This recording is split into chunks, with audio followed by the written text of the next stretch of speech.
we do. They be slipping. Shout out BullRad. Shout out BullRad. He be getting it in. Oh. Full-blown fire. Full-blown fire. Better, man. It's your boy Bush. BullRad, what up with it? What on, kiddo? Everybody go subscribe to BullRad. You know what I'm saying? 4, they got Bull Light. Let me ask you a question, Bush.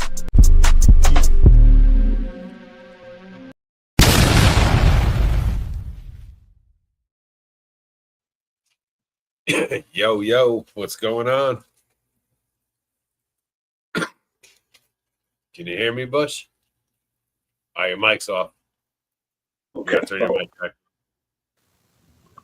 There you go. I hear you loud and clear, bro. Ski. It was good. Right. We're back in. Oh, you can see the extra screen. Is that the what's it called? That's the gram, I think. That's one of the grams, I think. Yeah, that'll be Instagram. Oh, that's dope. All right, good shit. So yeah, we're back here with another one of the reaction video. We got oh man, we got a whole bunch of. So we got a whole storyline, basically a whole like an epic, a saga, if you will. It seems. My thing is, the Dipset side of, as East Coast guys, we already know how messed up that was, how the way it went down, and things like that. And there's certain events that was put together, and I'm like, wait a minute, I was sitting back like, hold up, what really happened though? Why is he like all of a sudden, Jim, different things went down, bro. With Jim called him soft, it was a bunch of little things. Freaky Zeke is back in the news, you feel me? And he talking and he's speaking out how hurt he was about certain things, and then we'll just run through the saga. But yeah, Freaky speaking on it. So their current relationship, you feel me? Yeah, let's get right into it. We got Freaky Zeke right here. He's talking about the whole issue at hand. So we're gonna let him speak on it real quick. I believe I've set this up to where it's good to go. So let's run it. To do Nice. You know what I'm saying? Then the situation with when we went viral, Jim said some bullshit about me and all of that. Listen, I put my motherfucking life on the line here. You know what I'm saying? Like, this is some real gangster shit right here. Everybody look at this shit and just be like, oh, the nigga did, oh, look at them, they arguing, oh yeah. We 30 years deep in this shit. Pause. You know what I'm saying? Like, I was fighting. It was days I was waking up praying to God to come back home so my kids could still have a father. I knew my position was to go handle business in ways to make sure that the can make sure they good. I'm gonna sacrifice myself to rock. Nigga, I done got all type of cuts and bruises. I died on the month. My family almost lost their son more than once. I'm over here busting my ass. If it was like, look, I need you to go to Ohio. What you got? Did he just say he died? I gotta bring it back. Yes. I think like 10 seconds. He said, Yeah, no, I caught that. I'm sorry. No, I absolutely make caught sure. that. So I guess he's saying in the yard, I guess, or in make sure they good. I'm gonna sacrifice myself to rock. Nigga, I done got all type of cuts and bruises. I died on the month. My family almost lost their son more than once. I'm over here busting my ass. Boy died. He died. Wow. So he a super villain, super thug. He died. He died and he's still here. Wow.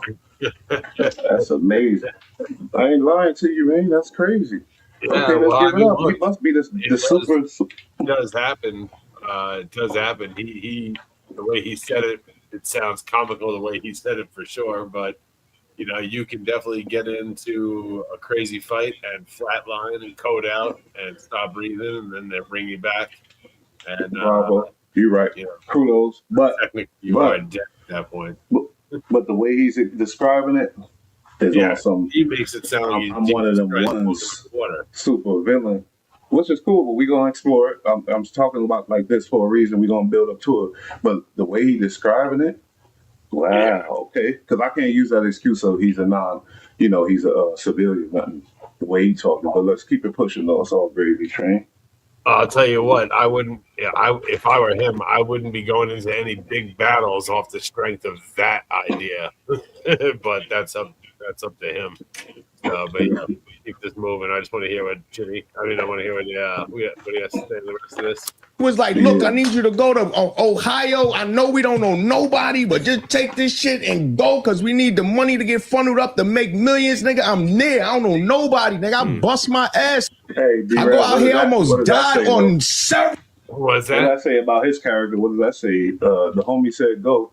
You don't know nobody, you don't know nothing. You just hop on the thing with the work and go. I mean, I get it for like a young crash dummy, little youngin', but he was old as hell at that time. Like, not old. He had to be like late 20s at the time or some shit like that. Like, it's a little crazy. That's just what me, I'm thinking. That's all. Sometimes, but it is Cameron that's telling him, so, you know, it's different.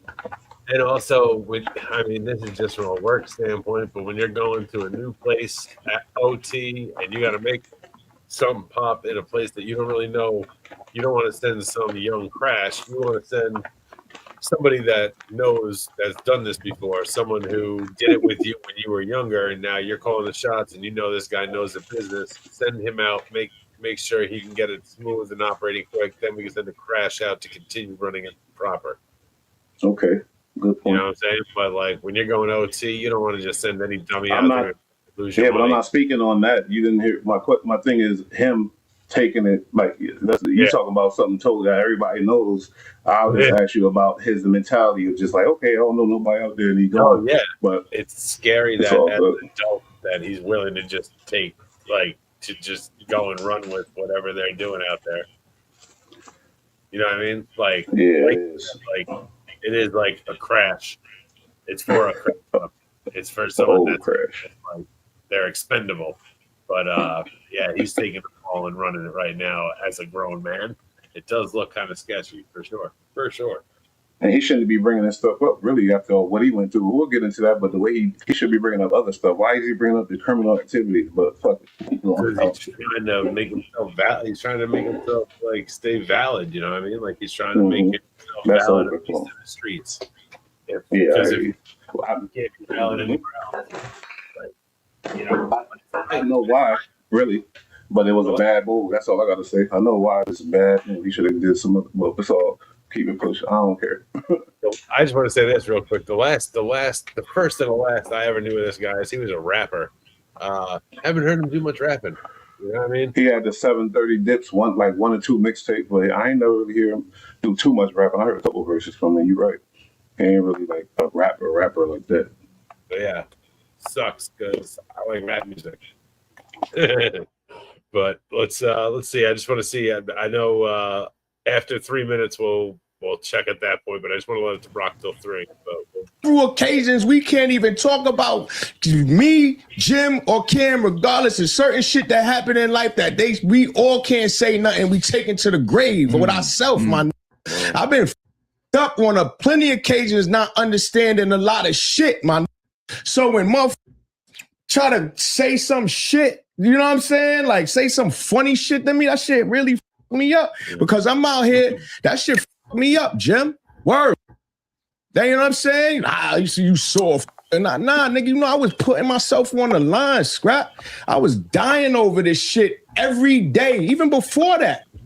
So you come out and say some shit like that. Shit bothered the shit out of me because I keep it quiet, scrap. You understand what I'm saying?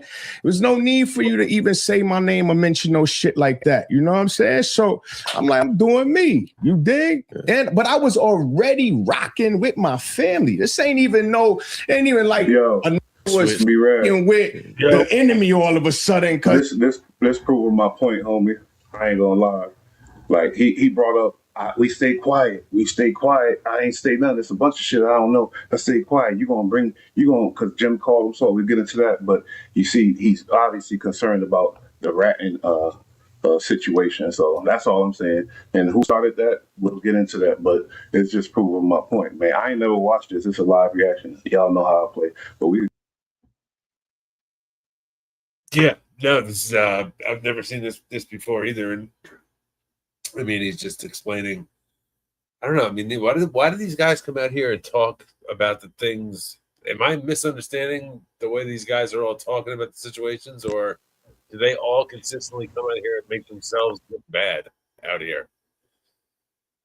I don't get it. I don't know why they're so willing to come on a podcast and make themselves look like idiots, expose expose their own lies, but they're very easy to expose. Yeah, he's But not in tune with the streets. like, If he was, he wouldn't be there. but just in general, when a lot of rappers go on a podcast and wind up getting like clowned, you know what I mean? Like lately, at least, it seems just in general. And I'm not talking about like your favorite rappers or your big name rappers. I'm talking about just everyday no name bullshit rappers that wind up on a podcast. They're all kind of looking clownish these days. I just see a lot of clips of them getting clowned, and it seems like rap music is just a random thought of mine, but it just seems like rap music's really fallen off lately, just in general. I don't know. It seems like the culture is kind of falling off too. You know what I mean? Not that it's falling off. Wrong set of words. I don't know. It's kind of getting played out. Maybe. I think there has to be. And again, I'm sorry. This is just me thinking out of nowhere. I'm sorry. We'll get back to the show in a second. But I think that there's going to have to be some kind of shakeup in hip hop culture, in, I guess, if you want to say urban culture, basically modern American culture, I think is currently in a shakeup. And we got to figure that out because all of our music channels in the last 10 years switched to hip hop and R&B. But now hip hop and R&B, rap music isn't even like playing in the top 100 Billboard. So we're going to have a complete revamp, at least of our music radio stations. I don't know. I'm just kind of thinking out loud, but yeah, I don't know. I think urban hip hop culture has kind of gotten played out and worn out, and it needs to either have a new breath of life, like breathed into it, or it needs to be replaced. I don't know. But anyway. These guys coming out here and just embarrassing themselves in these podcasts lately. Do you want me to keep flipping forward on this, or do you want me to just get into our next video because it leads right into that?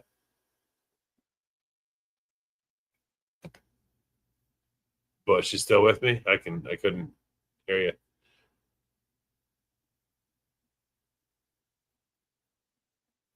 I got you. No problem. You know what? I'm going to let this run a little bit more. We arguing, you know what I'm saying? Yeah. I'm over here the killer. You know what I'm saying? Right? You're like, where else I'm going? You know what I'm saying? Then you go through all this dumb shit, you dig? But it ain't have to mention me. Zeke always kept it sturdy. Zeke always kept it sturdy. Zeke never cried about shit that happened. If I got paid, if I didn't get paid, or if shit happened, I always brush shit off if I wasn't on a stupid flyer or just all a whole bunch of little knick-knack shit, all these catty chatty things. He said I always kept it sturdy. He basically just said, y'all worked me out of money, this and that, and I ain't say nothing. But now that I've ratted, y'all mad at me, and that's some bullshit. That's the way he feel. I'm sorry, but we can keep. It is true. Things that motherfuckers always get upset about, and then they just blurt out being titty. You know what I'm saying? Titty. You dig what I'm saying? I don't never say nothing, man. So you know, it ain't. I don't even. That's that. You know what I mean? I don't even put my energy over there. I'm over here with killing my nigga. Like a lot of niggas be out here talking about shit for the principal. We don't gotta hear this though. No, I'm putting money on my principal in my house. We ain't gotta hear none of that. Let's keep it pushing. we know his point now. We know why he mad, and that helps me out a lot because it lined up the way I wanted it to. And on my son, I ain't never watched that video, but this is why I say that's why the headlines say what it say though. I ain't gonna hold you. Yeah. But that's going to bring us right into our second video. Now, a headline with this, I'm going to give it to you because it flows right in again. When Wack exposed Cam's sidekick Freaky Zeke and embraced Tekashi, anything for money. Oof, foul. Hey, before you play that, you can't tell me that this right here didn't affect the verses. You ain't got to comment or nothing, but just see what I'm saying. Unless you want to comment, be right. I ain't talking about you, but I'm just saying this is you'll see what I'm saying though. Let's. I want to see if have you seen this video? This is Bull Light video. Yeah, this is old. This is old. This is a Oh, throwback, right. Okay. All and right, this is about the Raul, beginning of the bullshit. this Yeah, is ours. I mean, it's yours. yeah, So yeah. let's get That's this up ours. here. Yeah, let's just rock. Let's just rock right here. Oh, you know what? Bear with me. Bear with me. I gotta make sure. I gotta cue it up. You cannot tell me this didn't affect the verses. You can't tell me this didn't affect the whole Dipset. And this not. And I believe this is why Jim called him soft because Jim had issues with Wack 102, called him this or that. But Jim got on the phone, violated him, said all, whatever he had to say, and then he was done. This dude Freaky was on the clubhouse, just sitting there and making himself look more and more dumber and dumber, man. I ain't gonna lie to you. And I think he embarrassed Jimmy. But we could get into it though. I'm just saying. So again, we got the title here, folks. Just in case you can't see it well, when Wack exposed Cam's sidekick, Freaky Zeke, and embraced Tekashi, and it says anything for money. So let's let this run for a sec. But ouch, this is kind of gross. Remember when Wack was going out his way to expose My AI civilians? voice. Freaky from Dipset wasn't no angle. But unlike Wack's best friend Tekashi, Freaky was not in any gang. He didn't sign up to be a blood. Yet somehow Wack and his minions decide to Take that expose back, him. I think. We all know he that was Truth talking. Wack would sell his soul, his morals. I think he will sell out his own mom for a bag. This is disgraceful. Check it out. One-way road to the P now. Yeah, the who scout, who child. You wasn't there, Zeke snitch. If he do, how we go in 100 years. In the others, because he probably started a new account. Yo. Oh man. All right. I'm sorry. I just didn't want to sit there laughing. That caught you by surprise? That hit you by surprise? Yeah. Wasn't ready for all that in one shot. That was too much. That's what we do here on the Bull Light Network. We make things make sense right here. You already know we make things make sense, man. And on I'll top be of getting that, thanks from the comments all day about that. I'm a big Dipset fan. Always was. I love the Dip. Me too. I love all that. So it's fun to listen to, but it's also shocking to hear some of it. So it's got my heart. It's pulling my heartstring. Fucking with I could dig it. I could understand what you're saying. Let me play this. But it's FZ. Tell him to flash. There you go, right there. He's at the very bottom, right there at the very bottom. Yeah, very bottom with the party No, I'm hat not on. gonna do Freaky it. Ziggy. All right, I just sent him the invite. It's just an FZ, no picture. Wait, what's up? Freaky Ziggy in here? Where he go? Yeah, he ain't here. I just You come off mute, you getting shot. All right, check this out. Moderators, everybody mute the fuck up. Hey, BullRad. Nobody speaking. Yeah. Me and Wack got it. Yeah. That's your boy CEO Reek. Everybody mute up. You got Freaky Zeke here. Everybody mute the fuck up and watch how he take lead of this because he think this is the way. This is his road to riches, and he go just fuck himself off. But look at how tough he is. Everybody mute up. We went through how much times he got marked out, but that's another story. I just wanted to put some context. Like This is an old video, and I'm just bringing it back to let y'all know why the headlines say what it say. Man, I like Wack that. helped take him down. I like that you know this enough to know that was him, and I like that you bring it up to let us all know who's speaking, when, and where. And yeah, that's the Reek. What a tool. Let's be honest. I mean, he came on our show. It's not like I'm just saying this and never met the guy. He came on our show a few times. Like, was nothing special. Tried to just be like extort me or something. Remember? Yeah, he's just sleazy. To be honest, just sleazy. Like, reminded And he me was of, like, sipping nips. He was sipping New Amsterdam nips on. But it's another story.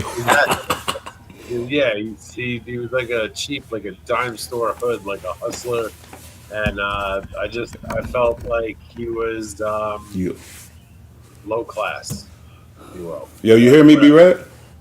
Yeah. Can you hear me? Okay, something going on. I don't know what Michael's, but it's all good. Yeah, I hear you. I'm just. Oh yeah, so we're gonna play a little more. We're gonna play some of this video. I want to, I'm gonna try to keep it. No, we gotta get this is an important video. What I'm talking about, though, just make sure we establish that he. I think we're gonna wind up watching a good bit of this. But I am. Yeah, we gotta skip something. I hear you. I'm sorry. I'm be skipping around, but this one's gonna be pretty important. So I'm gonna let someone play, but I'm on top of it. So let's go. Here we go.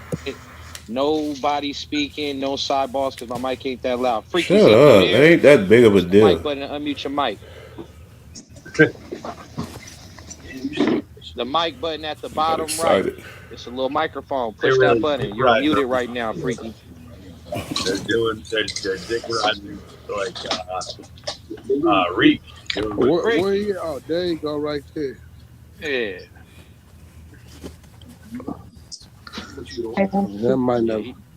he just sent me a There was message a. on Instagram saying I'm that he was I'm coming muted. on. That's him You can skip talking, some of Rick. this. All of this. We get a little way past a lot of this. Yeah, you can hear me? Yeah, we can hear Okay. you, Okay. Freaky. He there So now. Yeah. what's the Hold deal, on, bro? no, Rick. Hold There we on. go. Yeah, around I want here. to know why you mad at me for reading the clip, nigga. What I do? First of all, I don't even understand why you even over here on my side. That clip, I done sent the clip of the nigga who was talking like that. I don't know you from a hole in the wall. I don't even know That how ain't I'm my on your clip, my mind. nigga.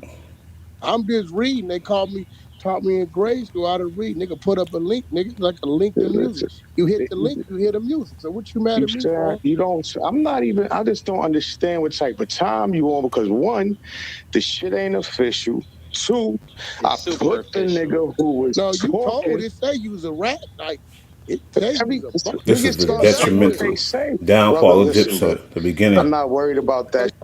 Yo, That's the it's beginning. so funny. It's so funny to hear Wack 100 refer to somebody else as a rat or ratting. Yeah, we already know, but that's not the show. But we know is he's a big rat, but that's how he know what he know. But yeah, but I'm just saying this is the detriment. I'm really starting to believe, really honestly, this is the beginning of the bullshit for Dipset. I swear to God. Yeah, you think this is the beginning of the I end? think so. No, not it wasn't not the beginning. Cam started, but this is what pushed a lot of stuff. I'm 100% guaranteed. I'm telling you. Right. This was a heavy point in the history. Jesus. All right. You saying the paperwork is fake? Where's the paperwork? It's up Pull top, the paperwork up. It's up Pull the top, nigga. paperwork up. You Where told does on all anything kind of niggas, say? man. Put that shit up. Hey, yo, open the link up top. You see it? I don't even got the energy to yell at you because But you I got hear I ain't you. me. saying It is energy. funny to You hear ain't Wack sound acting like retarded. that. Hey, All right, look, let me me ask and you a you both know question. we don't know each other, right? And I hit the damn link and I'm reading the statement. What the fuck could you possibly see? What the Open fuck it could you up. It's up possibly top, see my on nigga. that? Click the link, bro. First of all, this shit that happens in 2003. It don't I matter. done Ain't no put It don't my matter what time it paperwork happened. out, and I put the video of the nigga who was snitching on it. This is why I understand your type of time ain't right, homie. You really don't even know what you're talking about. Hey, Freaky Zeke, check this out. When you got shot, bro, wasn't you at St. Vincent's Hospital? This nigga is crazy, my See you nigga. on This Reek. nigga over It's here yes or getting no. Was you at the sidebar. He getting hospital? Was you sidebar. at St. Vincent's? Yeah, I was in St. Vincent Hospital. All right, Damn so right. I have the incident report, man, where they came and talked to you. You know what your paperwork I'm talking about? They came and talked to you once and they came and talked to you again. And what did they Detective Rodney possibly say? Lewis. It's getting Well, bad. here It's I'm about to get about bad. all right, check this out, Freaky. It's about to On get bad, bro. Saturday, April 25th, I was 2003, at approximately 22:40 hours, the undersigned and Detective Rodney Lewis responded to St. Vincent's Hospital, room 1613, and conducted a second interview Boy, of heart beating witness right now. Ezekiel Giles. He made the following statements in substance in regards to this incident. The driver I heard. of the perpetrator's vehicle is described as a male black wearing a light blue shirt with white or nigga, hold on, nigga, with white or Yeah, blue go tag. ahead. Zeke heart beating right now. I'm The telling you. perpetrator had gold trim caps on his teeth. Sitting in the passenger seat next to the driver is a male, black, What? short, Yeah, approximately you heard him. 5'7", and weighing 150 pounds. No clothing description. Sitting behind the driver's seat, male, black, wearing a green forest hat, Yikes. green flight jacket with orange inside. And this is me saying that. This is This is the police report. Just keep reading till when he Go start ahead. telling. Keep going. Yikes, bro. Nigga, you Keep going. told, let him keep reading. This I'm student ashamed. me too. Okay, all right. The perpetrator is described as 26 to 28 years old, sitting in the rear passenger seat as the male. So this is the descriptions of what was He going said, on. "This me Now saying here that." goes the actual paperwork where Chauncey Dillon, right, the person you B-Rad, said you didn't B-Rad. tell on, you said he was on camera, right? You said you didn't say nothing, right? Yo, He said, "This is me saying that." What would that's you do if you heard some shit like that, and then if it wasn't you, you might laugh or you might get pissed off and go off. You ain't gonna say that was me saying that. That's yeah, that's crazy. But we already hear it. We know the truth, but you could keep yeah. going. That's all I wanted to say. That was a crazy reaction right there. I mean, if you say, "Is that me saying that?" and you expect it to be somebody else, like AI did it or something like that, but then it turns out to really have been you and you forgot about it, that sounds scandalous. Oh, you just trying to? Okay, I hear you, East Coast guy. Fuck that. He knows exactly. But we can keep going. You hear the statements he's saying. Now, this is the part that after the reading of that shit, we got the point of what's going on. But you know what I mean? Just so you know. But if you want to play it, keep it going. I ain't mad. You know, but I'm just saying Yeah, well, because I'm here. I'm in the I want to building. play a little bit more at least. Yeah, I mean, I know a little bit more for sure. He didn't get done reading, but I'm saying after he done reading, that's all I wanted to establish. But you could keep going after that too. I'm just saying, and I shouldn't have to do that because I'm an asshole. That's why I'm doing this. Sorry. Oh, now I'm about to give you some It's all good. It's all good. It's all good. more facts and some more names that you're going to be familiar with because you were actually involved in this. You know what I mean? You went through this situation, Bro. not me. All right, so check this out. It says, Mr. Giles entered a guilty plea to a drug felony, and that a part of the plea bargain, he was to cooperate as an informant or nigga, hold on, nigga, with wider perpetrator. Oh The my perpetrator. God, he laughing. Man, He's young man, laughing. listen, I'm trying to state my claim right here, brother. If you want to hear my claim, listen. Let me tell y'all niggas. Yeah, I was motherfucking on a goddamn bus. I got off on New Hanover County. These niggas came out of nowhere. They nabbed me. First of all, I had it tucked up. They stripped me all the way down. The shit fell. First of all, they didn't even know what ecstasy was at the I time. know you mad when I do that because you ain't hear this They shit. was saying, yo, Everybody heard this. What was this?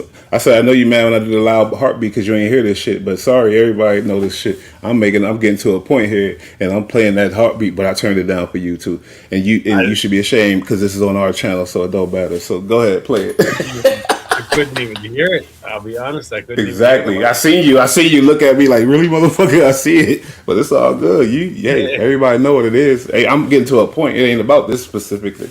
You should already know, nigga, because you. Whatever, go. I'm listening to this story. I want to hear what he has to say about this whole ecstasy. I hear you. I got the earbud, and they gonna hear that too. Trust me, they hear it. But then the heartbeat is over. But you'll see later. That's why you can hear it so well because you have the earbud. Yeah, because I hear everything. I'm like, oh, they still hear it if they know this. Because you got different levels. I don't know what you got, but I got that Apple shit. So yeah, I hear that. But I'm gonna stop. But hey, I turned it down for you. I turned it down. This shit is making my point. That's why I'm doing. I'm happy. I'm like, wow, let's go, baby. You could get out of here, sooner or later. But matter of fact, sooner if you give me someone that that's over. I said, bet. Pew. I go to New York. Yeah, he said bet. I go That's to crazy. New York. I go to New York and I go get crackhead Artie for my That's motherfucking foul. projects. Hey, that's foul, B-Rad. I don't like that. Hey, you know why I don't like that, B-Rad? Accusing smokers and older crackheads, whatever the alleged the word, whatever. But I'm just saying because a lot of our Vietnam vets got mentally messed up out there, and most of them, because my boy, somebody I know got accused of some stuff because he was a crackhead, but he's a Vietnam vet, legend, warrior, soldier, but he got strung out on the bullshit, and now they plant some bullshit on him because, oh, he's just a crack. No, you don't plant. That's not cool to plant on nobody. I don't give a damn. Crackhead, Nazi, whatever the hell. You don't plant shit on somebody that ain't do that shit. It's fucked up. You feel me? But that we never went through that. But that's just bullshit because that's what I just peeping like, wait a minute, that's fucked up when I think about it because I know examples of that type of shit, real shit. You feel me? So that's all. Messed up. It's messed up. And then what's even more messed up, you mentioned the whole Vietnam thing, is like when they were in Vietnam, if they tested positive for drugs when they were coming home, they automatically got like a Fucked up 4F. with jobs and everything. Yeah. Yeah, a 4F was dishonorable discharge because of drug and whatever Yeah, they use. fucked them over. So now they got no benefits. So now they out there strung out. They get nothing. And then on top of that, these are the guys that need the benefits. They're on the drugs because of the PTSD, which they didn't even know was PTSD back then. I think it was still shell shock, or maybe it just turned to PTSD, but it wasn't well known. Like these guys had rough times in Vietnam, turned to drugs to get away from it while there. But even more worse, Lose benefits, and now they get no help, and they're strung out. Oh man! Even more worse and diabolical is him. He knew the guy. It sounded like crackhead Artie, so he know the guy too. So that's even worse. But let's stick to the story. We ain't got it. That's crazy though. But I'm make this. It's coming together, man. Rockefeller. Yeah, it's crazy. I go into Rockefeller. I suit the crackhead Artie nigga name up, and I will go get Artie so he can explain it. My mother, and my father paid half to go get the work. Me and Artie, and I bought him a motherfucking North Face. Me and Artie, I drove Artie all the way back down there. They came in. Yo, you got the heart blast him, my nigga. Boom. As soon as we get there, bang, they kick the door down. Hey, I mean, good, right? He gonna damn near have a heart attack. Oh, this nigga crazy. Get the fuck out of here. This is He crazy as hell. That's some cat bullshit. Make this shit up? How does this shit get made up right off the... So you think He didn't make it up. We're not saying you made it up, but it's some bullshit. I'm not saying he lying, but it's a foul. It's wrong. Everything you said is bad. Which is even worse. You know, which is even worse. And he's so fucked up in the head. He want to prove that it's the truth. That's crazy, bro. You just a foul, fucked up snitch rat, and a foul rat too. That's a whole nother story. A foul rat. Yeah. I never really peeped that like that. You knew crackhead Artie. That's crazy. That's foul. But this guy's just a dirty bitch. He's the dirty boy. That's a fact, bro. That's for him. Heartbeat. Yeah. Fuck you. Fuck you, because this is what's going. So anyway, let me finish my story. What about John? So let me finish my story. This is a story. This is exactly. B-Rad, he got the same character. Sorry. He got the same characteristics as Wack. Yelling. Yelling at each other like hoes. Two hoes yelling at each other. Yeah, he definitely stole Wack's style like so many rappers do that before him. Like, so many rappers stole another rapper's style. This guy's stealing Wack's fucking style of talking over people and then just like jamming down on them whenever they speak. And Wack is the one that's taking them down. Literally, no, stupid ass. This shit destroyed a lot. Destroyed the whole diplomat legacy, really. If real niggas want to speak, yeah, we know that. But they ain't going to talk about it, East Coast dudes, but they know. Come on now, you know. You don't, like, please, definitely. Like, it really sucks that they're not, like, dude, I wish they would have showed up to there's nothing to get off topic, I just want to say, I wish they would have showed up to the verses against the Locks. I wish they would have showed up like the Locks did, well polished, rehearsed, ready to go.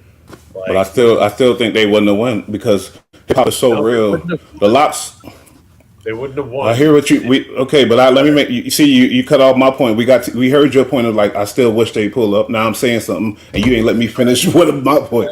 My point is because Locks it's not hip hop is deeper than just the look and pulling up and being on point. Yeah. The reason why we love the Locks is because the loyalty, the shit they showed, and how they get down with the honor and respect. You feel me? That's why we love them. Now, no matter what they did, if they showed up on point or whatever else, after we heard about the freaky zeke shit, we seen Cameron crash out and talk shit about his right hand man and kill him, or try to murder him in the public side and all this shit. No matter what they did, hip hop is too real. East Coast back then is too real for that. Niggas ain't really. It's just naturally not jacking their shit. That's all. Feel me? But you're right. If they would have showed up, whatever, they would have gave them a better chance, and it would have been more arguably. You feel me? In the world, for the rest of the world, for sure. But in New York, man, they wasn't going to win in New York. There's no way they was going to win in New York to New Yorkers. I didn't think so. In my opinion, like I've said a million times before, I was working in Harlem, so the sense around Harlem was Harlem's going to get this, Dipset's going to get this, but then the next day, everybody admitted immediately, like they just looked bad last night. It wasn't a thing, But it just would have been better for the culture and better for everybody in general, especially for Dipset, if they would have came through polished and Yeah, for sure. rehearsed well. And, But whatever. and it's good that you say that too. It's good that you say that because Dipset got made more stars than D Block. We was mad at J Hood and all that. Dipset made real, actual stars. So if they would have did and showed up, then maybe you feel me. So yeah, you're right about that. They arguably have a bigger and more famous catalog, even though I'm biased towards the Locks. So that's why I'm not really sure if they do or do not. I'm saying they do because they might. I think they might actually have a bigger catalog than, or like a more famous catalog and more hits. But you mean like as far as yeah? I don't know. That's arguable. That's a big argument. That's a whole nother show either. Yeah. Okay, well, everything is arguable, but if you don't know the facts of the numbers, unless you know the numbers, I can't call it. But anyway, I knew which way it was going to go because I'm not a fan of those guys, and I wasn't going to lie and like lean and say that they won when they didn't, or say that they did better if they didn't do well. But I didn't have to do anything like that. They came out, and the Locks just smashed off, man. So that's a fact. What it is. And you're probably right about the Dipset and their catalog. You're probably right for sure. But I'm just saying arguable because Locks and they put out classic shit, so it's like they shit still sell. The shit still lit. They should Dipset after what they did. They destroyed. You feel me? So I don't know, but I think I would put my money on you. You're right about that. About as far as the catalog and the you know. But to me, like, yeah, I think that if you go through it, as far as the numbers go, that Dipset would have more like mainstream big hits, like on the billboards or whatever. But to me, because I'm a huge Locks and D-Block fan, like I consider a lot of songs that didn't chart at all or chart well. I consider them to still be bangers because they were bangers in the street. Me too. To me. You know, but I know my point's biased. That's why I leaned towards Dipset and said it probably is that way, even though you was right. We non-biased on this channel, so I think you might be right, but it's all gravy. Yeah, I got to keep it a buck on that, but I was just proud of the Locks for coming out and doing the fucking thing, man. It was dope. But all right, we're gonna run a little bit more of this. If it starts to stale out, I'm gonna skip ahead a little bit. Yeah, because I think we got the point on this. Yeah, we're almost. My bad, you run. Point's been made, so I just want to run a little bit more. And then Y'all niggas can take this shit and boof it if you want to after that.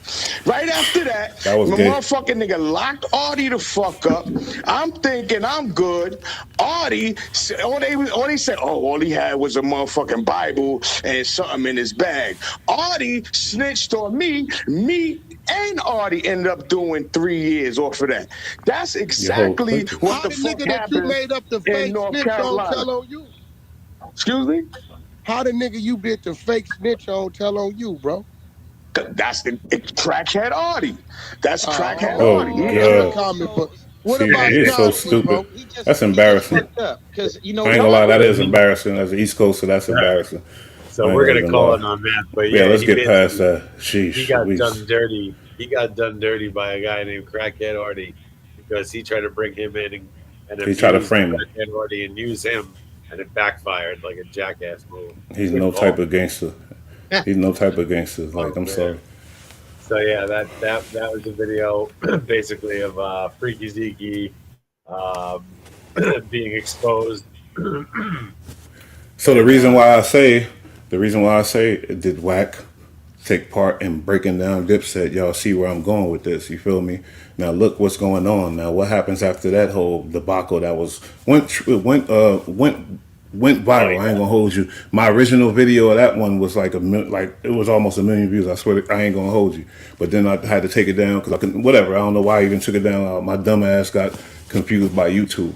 But it went viral. Everybody knew in the streets. Everybody knew everything. And then later after that, the whole Dipset wasn't looking right. And things was looking crazy. But we could keep going on the video. So then y'all understand what the hell I'm saying. It's like, wow. It ain't that, when you think about it in retrospect, it's not that hard to understand. You smell me? Yeah, no, definitely not. But yeah, we got a video here. It's exactly what you're talking about. It leads in perfect with this. Basically, it's Jim Jones basically goes and calls Cameron out on a fight, right? It basically calls Freaky Zeke soft. And everybody was surprised about this because it was like a stray. But now when you think about it now, I don't think it was a stray. He said that for a reason. Yeah. Yeah. We thought it was a straight of Freaky. We knew him and Cam was going at it, but it was a straight of Freaky. But really, hold up, was it? We'll see. We'll see. But I don't know what it is. The tension between Cameron and Jim Jones is officially boiling over. Listen to this. If you've been scrolling lately, you already know social media is down. I'm not exaggerating. He spoke on Dame Dash, but he also threw heavy words at Cameron and Mace, saying they were never really outside like that. Oh, God. Now, let's be honest. These dudes were athletes, hustlers in their own lane. But Jim basically said they weren't. Nah, it's just a clip where he's saying it. That's all I wanted to hear. But but that's my fault because I thought it was a clip. No, it's all good. Let me it's somewhere on here, maybe, or it might not be. He might just be quoting. Yeah, that's it, right? I don't know. Was that it back here, like where he's talking like this? Maybe not. No. It's probably towards the end or something. Or it is. Let's see. I'm not sure. I'm sorry. It's my fault. Well, even if it's not, maybe he'll have something interesting to say. Yeah, fact. I didn't forget that detail. So buckle up. Let's talk about it. Excelled and start getting on first and sound first, and then that'll help Cam and everybody get on the show. As far as making a name for themselves in the street, boy, they have Big L. Okay, here we go. I think we're right. He was rapping early. He was starring early. He has some. Good job, BullRad. They was uptown, really shaking and moving and shit like that. You dig? And that's not my part of town. I was uptown. Yeah, Cam used to be scared to death of the niggas. When he didn't want to come outside, I didn't understand it because I'm from downtown. You heard? We had our own set of killers and shit like that. I didn't understand how that looked. So boom, you see it for yourself. On Joe Budden's platform, Jim Jones didn't sugarcoat anything. He straight up blasted it. He claimed Cameron was terrified of Big L's older brother. That's what Jim is putting on the record. He even implied Cam didn't want to step outside because of it. Now hold up. Allegations like that can seriously damage somebody's reputation. I'm just being honest. Even if rumors like this have floated around before, repeating them at this level hits different. But listen, before we jump to conclusions, let's hear the rest of what was said. All y'all from different parts of Harlem? The whole Dipset? Yeah, I'm from downtown, and I met Cam on the east side. Cam was from uptown on 40th. Me and his grandmother lived on the east side. That's where I met him for the first time.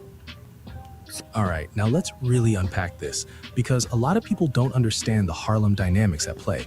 There's an east side and a west side, but it's deeper than that. There's uptown and downtown politics. Okay, my nigga. Jim reps downtown energy. I want to hear Jim say the shit. So I want to hear this dude. I just don't want to hear him. Yeah, we'll skip forward a little bit more, but yeah, we kind of landed on exactly what he saw matter. He saw matter. I just ain't trying to hear him. I want him to say with the freaky zeke soft, and it's like it's a point I'm trying to make here. No, it's probably one of the ending videos. I want to hear him say freaky sauce, and I want to hear him call out Cam to fight, because it says he's going to call out Cam to fight. So I'd like to see that too. Cam reps uptown. You dig? But there's overlap on the east side. 1199, Washington, East River, and allegedly for the Harlem education. Said he heard it was 7 degrees in the Bronx last night. Girl says, you want to put your 50 and still want to pull up? I got video of you breaking into your own studio trying to turn it. He said, girl, that's all in the snitch. Jumps into the comment section. Okay, well, you missed the video. But listen, I didn't say it. Cam said it. He put it out there. It don't matter. We could say it because I don't want. We could say it because it's somewhere in that video, but I don't feel like looking for it. But Jimmy was asked a question about Cam and Freaky. He said, "Yeah, Cam don't come outside." Da, da, da. And he said, "Freaky Zeke saw." That's all he said about Freaky, really. But that was like a whoa, because like he never mentioned Freaky before. That was so the world went like, "Oh, okay." And I'm just a legend right now that Wack that whole exposation, because a non-trade gangster like Jim Jones claimed he is can't be affiliated with somebody that got exposed like that and all in the paperwork and literally took a stand ratting and then went on the damn Clubhouse and said, "Yeah, we ratted. I got a crackhead Bob." That dirty cop shit that Tupac was doing in the movie. You feel me? That's dirty. That's nasty. You don't do that. What? So, especially as a gangster. And was it or remember what was it? Gang related, one of the movies or whatever. Yeah, gang related. Was it? Yeah, it could be. Yeah, that's nasty though. You can't do that, especially if you're a gangster though. They cops. You know, the cops do all kind of dirty cops do all kind of shit. But you claiming all this and you proud to say what you did, that's bugged out. Literally, it's bugged out. I'm starting to think maybe the reason why Cam exposed Jim Jones on the little personal shit is because he started getting X'd out. He started looking like a mark, and they knowing the situation, and he felt the way. I don't know, but that's another show too. That's a whole another show. Maybe tomorrow. I explore that shit, but we could go. It's funny, man. Yeah. Because I know people. And I put stuff together, and usually I be right a lot of times. I swear. Sometimes I be wrong though, but in retrospect, you got an advantage. That's what we do. We go back in time. And discover shit, reanalyze stuff, and put it together with the new shit. And okay, that makes sense. Reanimate the past and bring up zombies from the past. It'll answer questions.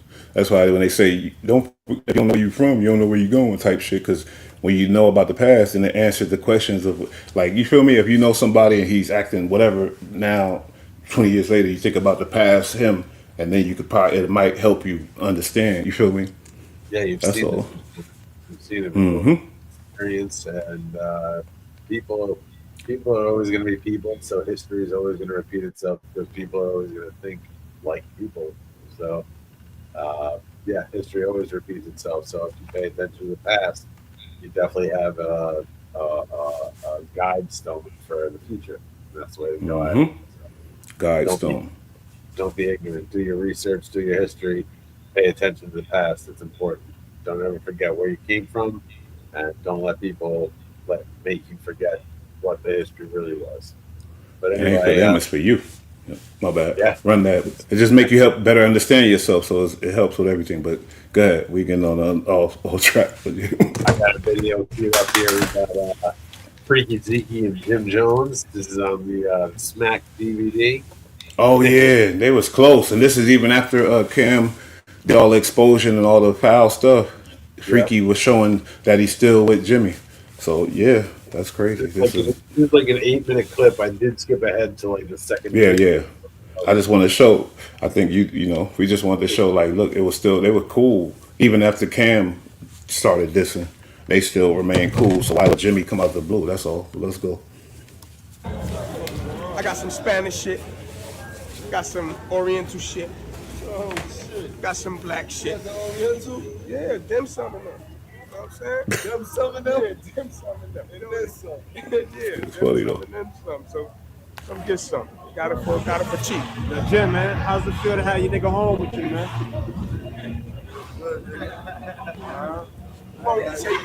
He got out after ratting. So,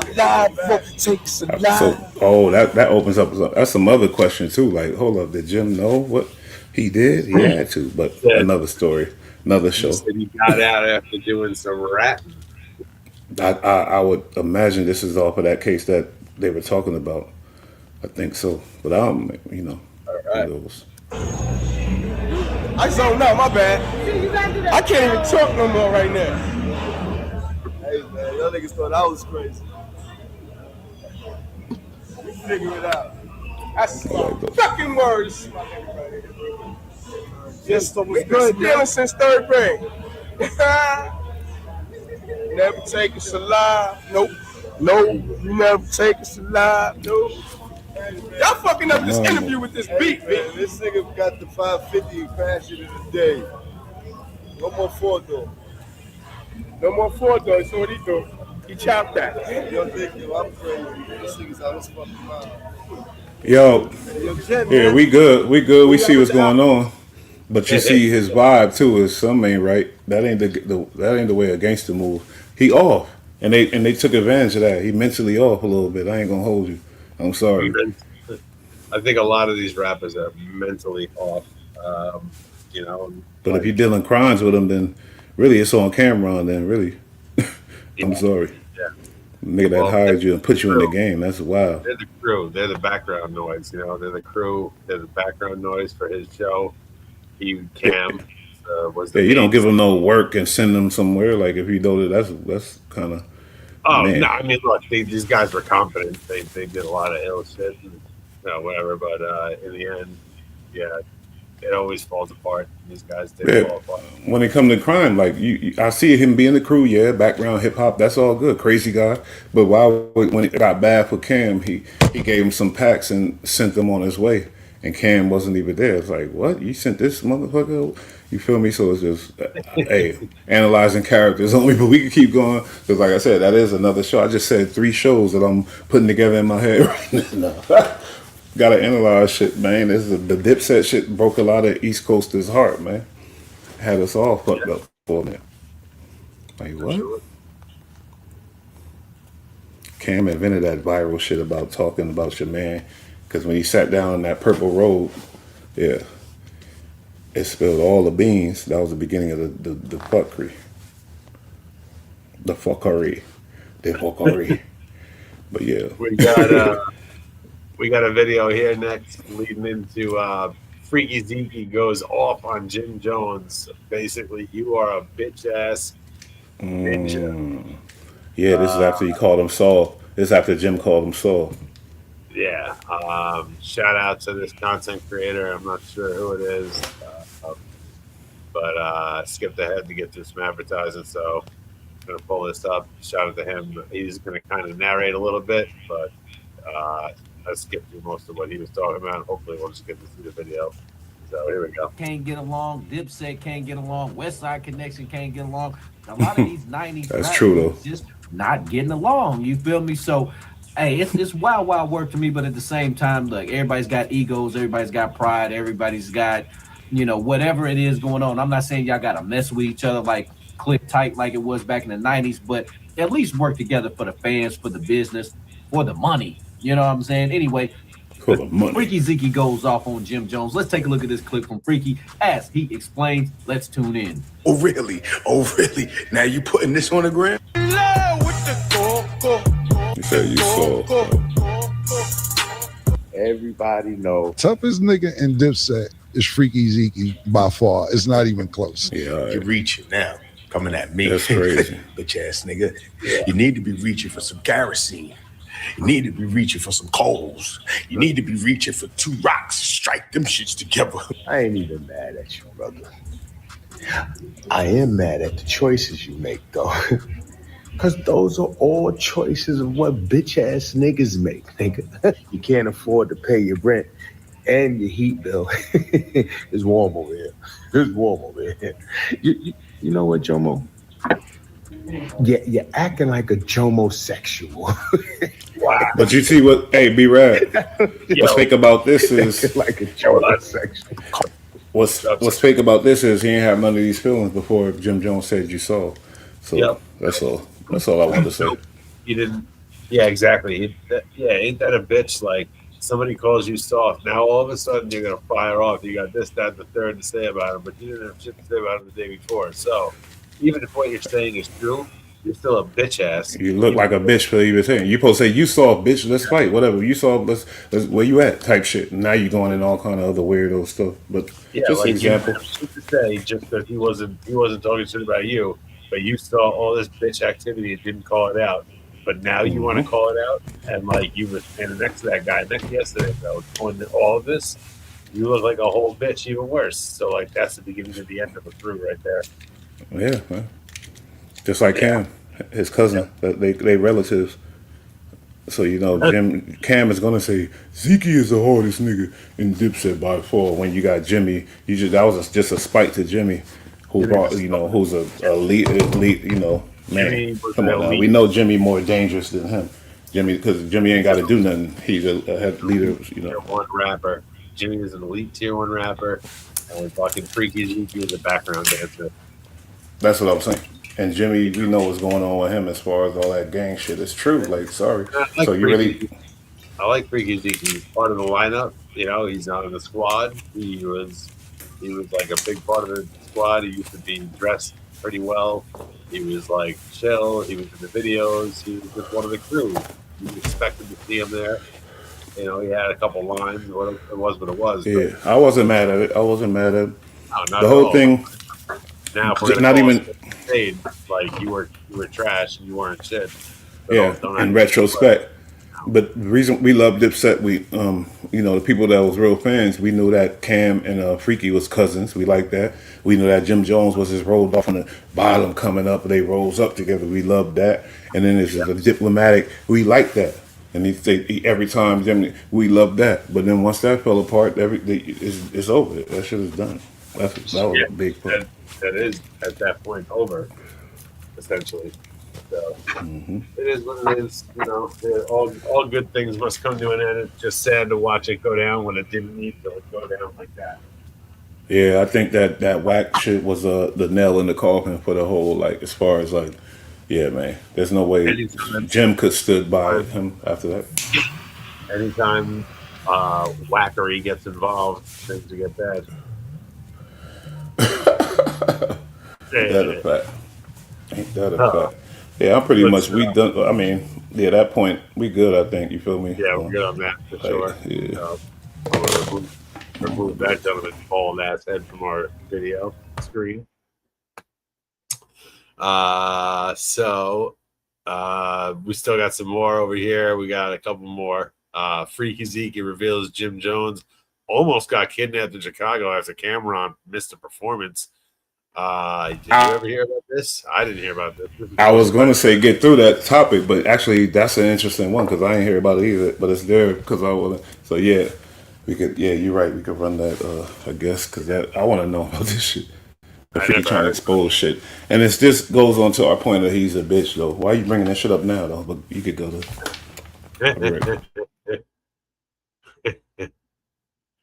I love it. Okay, so yeah, I'm gonna cue this up. I was just looking at it. It's a nice video, and the very first, they get right into it. The very first question, they just get right into it. So that's beautiful. That's beautiful. Let's bring that up.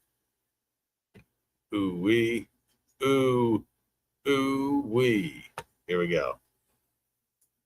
Here we go.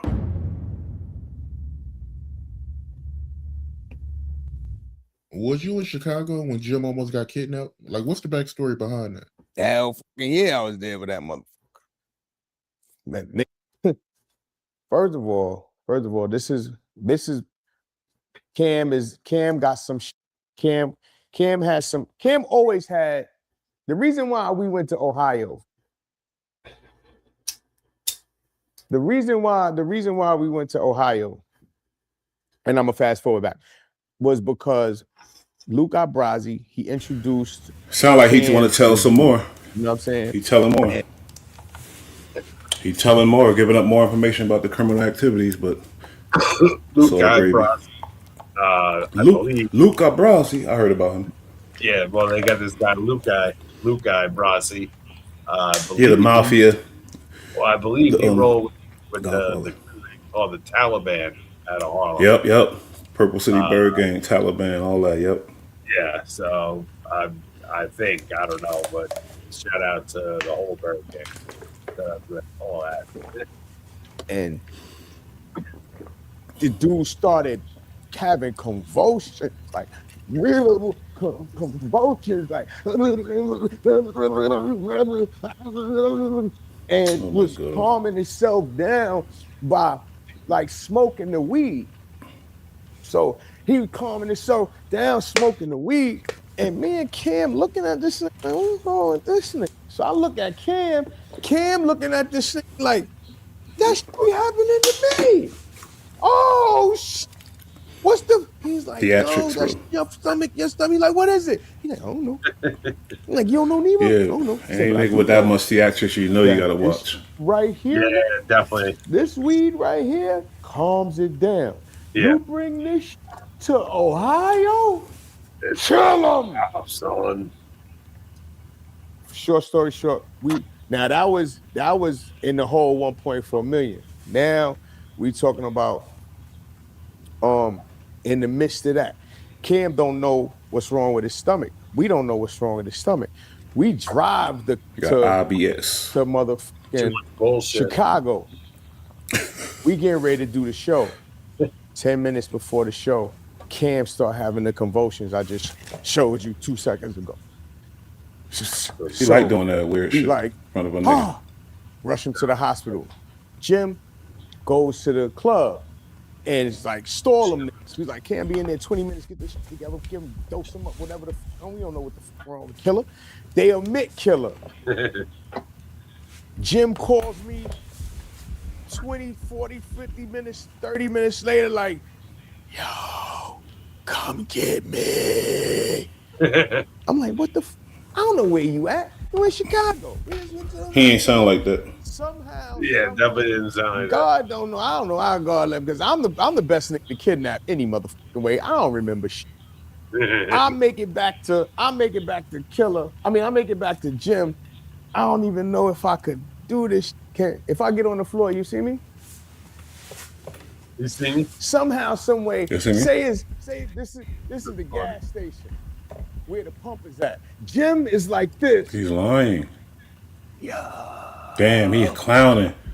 Yeah. The gangster was like that?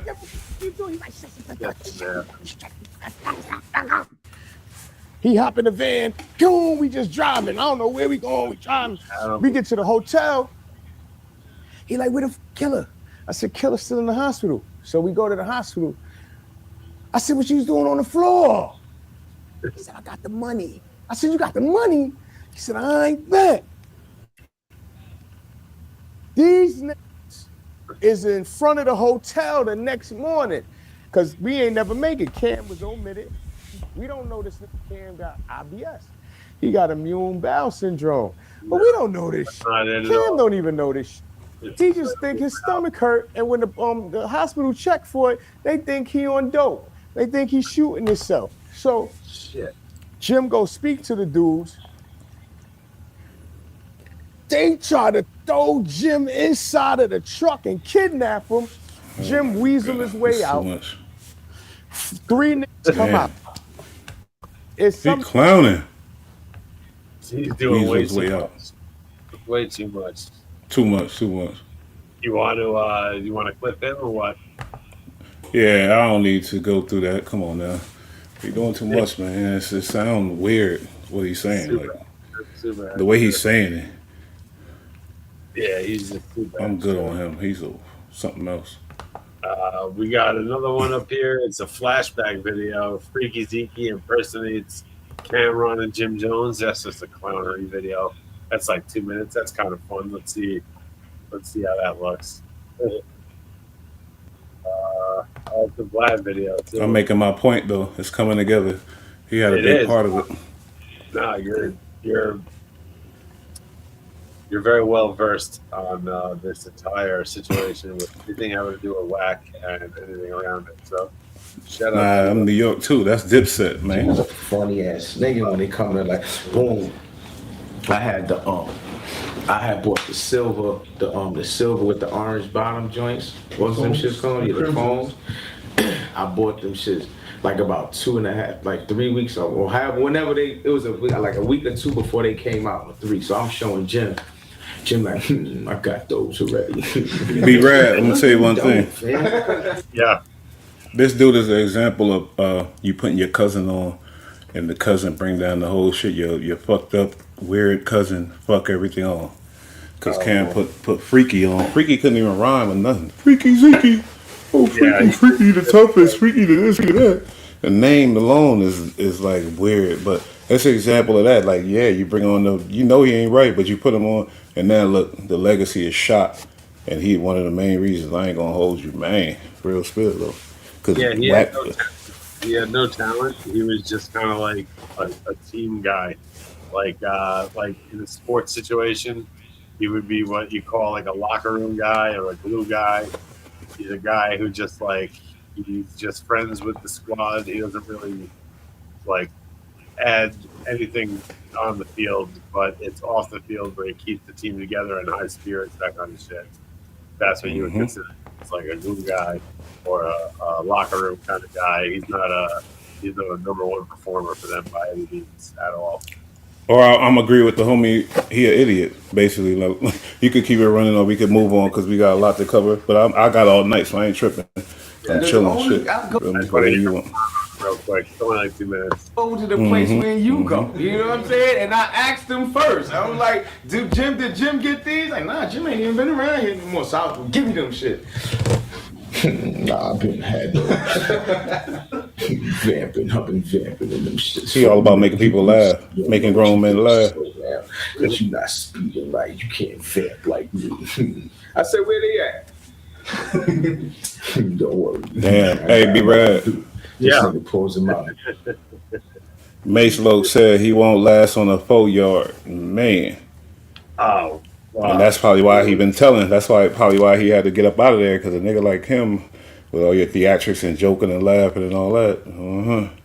I wouldn't. That's another story. Either, but it's for different reasons. We're not talking about you, brother. We gotta stick to the topic, brother. Jeez Louise. Nah, you right there. I hear you. But I'm just saying, like, you see his character though. I ain't gonna say it, but go ahead. It's all gravy. I'm gonna stop this shit. However, him doing his little Jim Jones impersonation is funny though. Yeah, he's mad at Jimmy. And we did the Rock the Bells tour. Killer, he OD with that Pink. You know what I'm saying? We was watching, I forgot which one it was. What was the name of the movie when Robert De Niro had the pink suit on? I don't know if it was Casino. I think it was Casino. Yeah, Casino. We was high as hell, hiding. I don't know. That's my shit too. Like way below us is high. You know what I'm saying? We was way high. Killer was like, man, fuck that, man. I'm coming out with Pink, baby. Word B.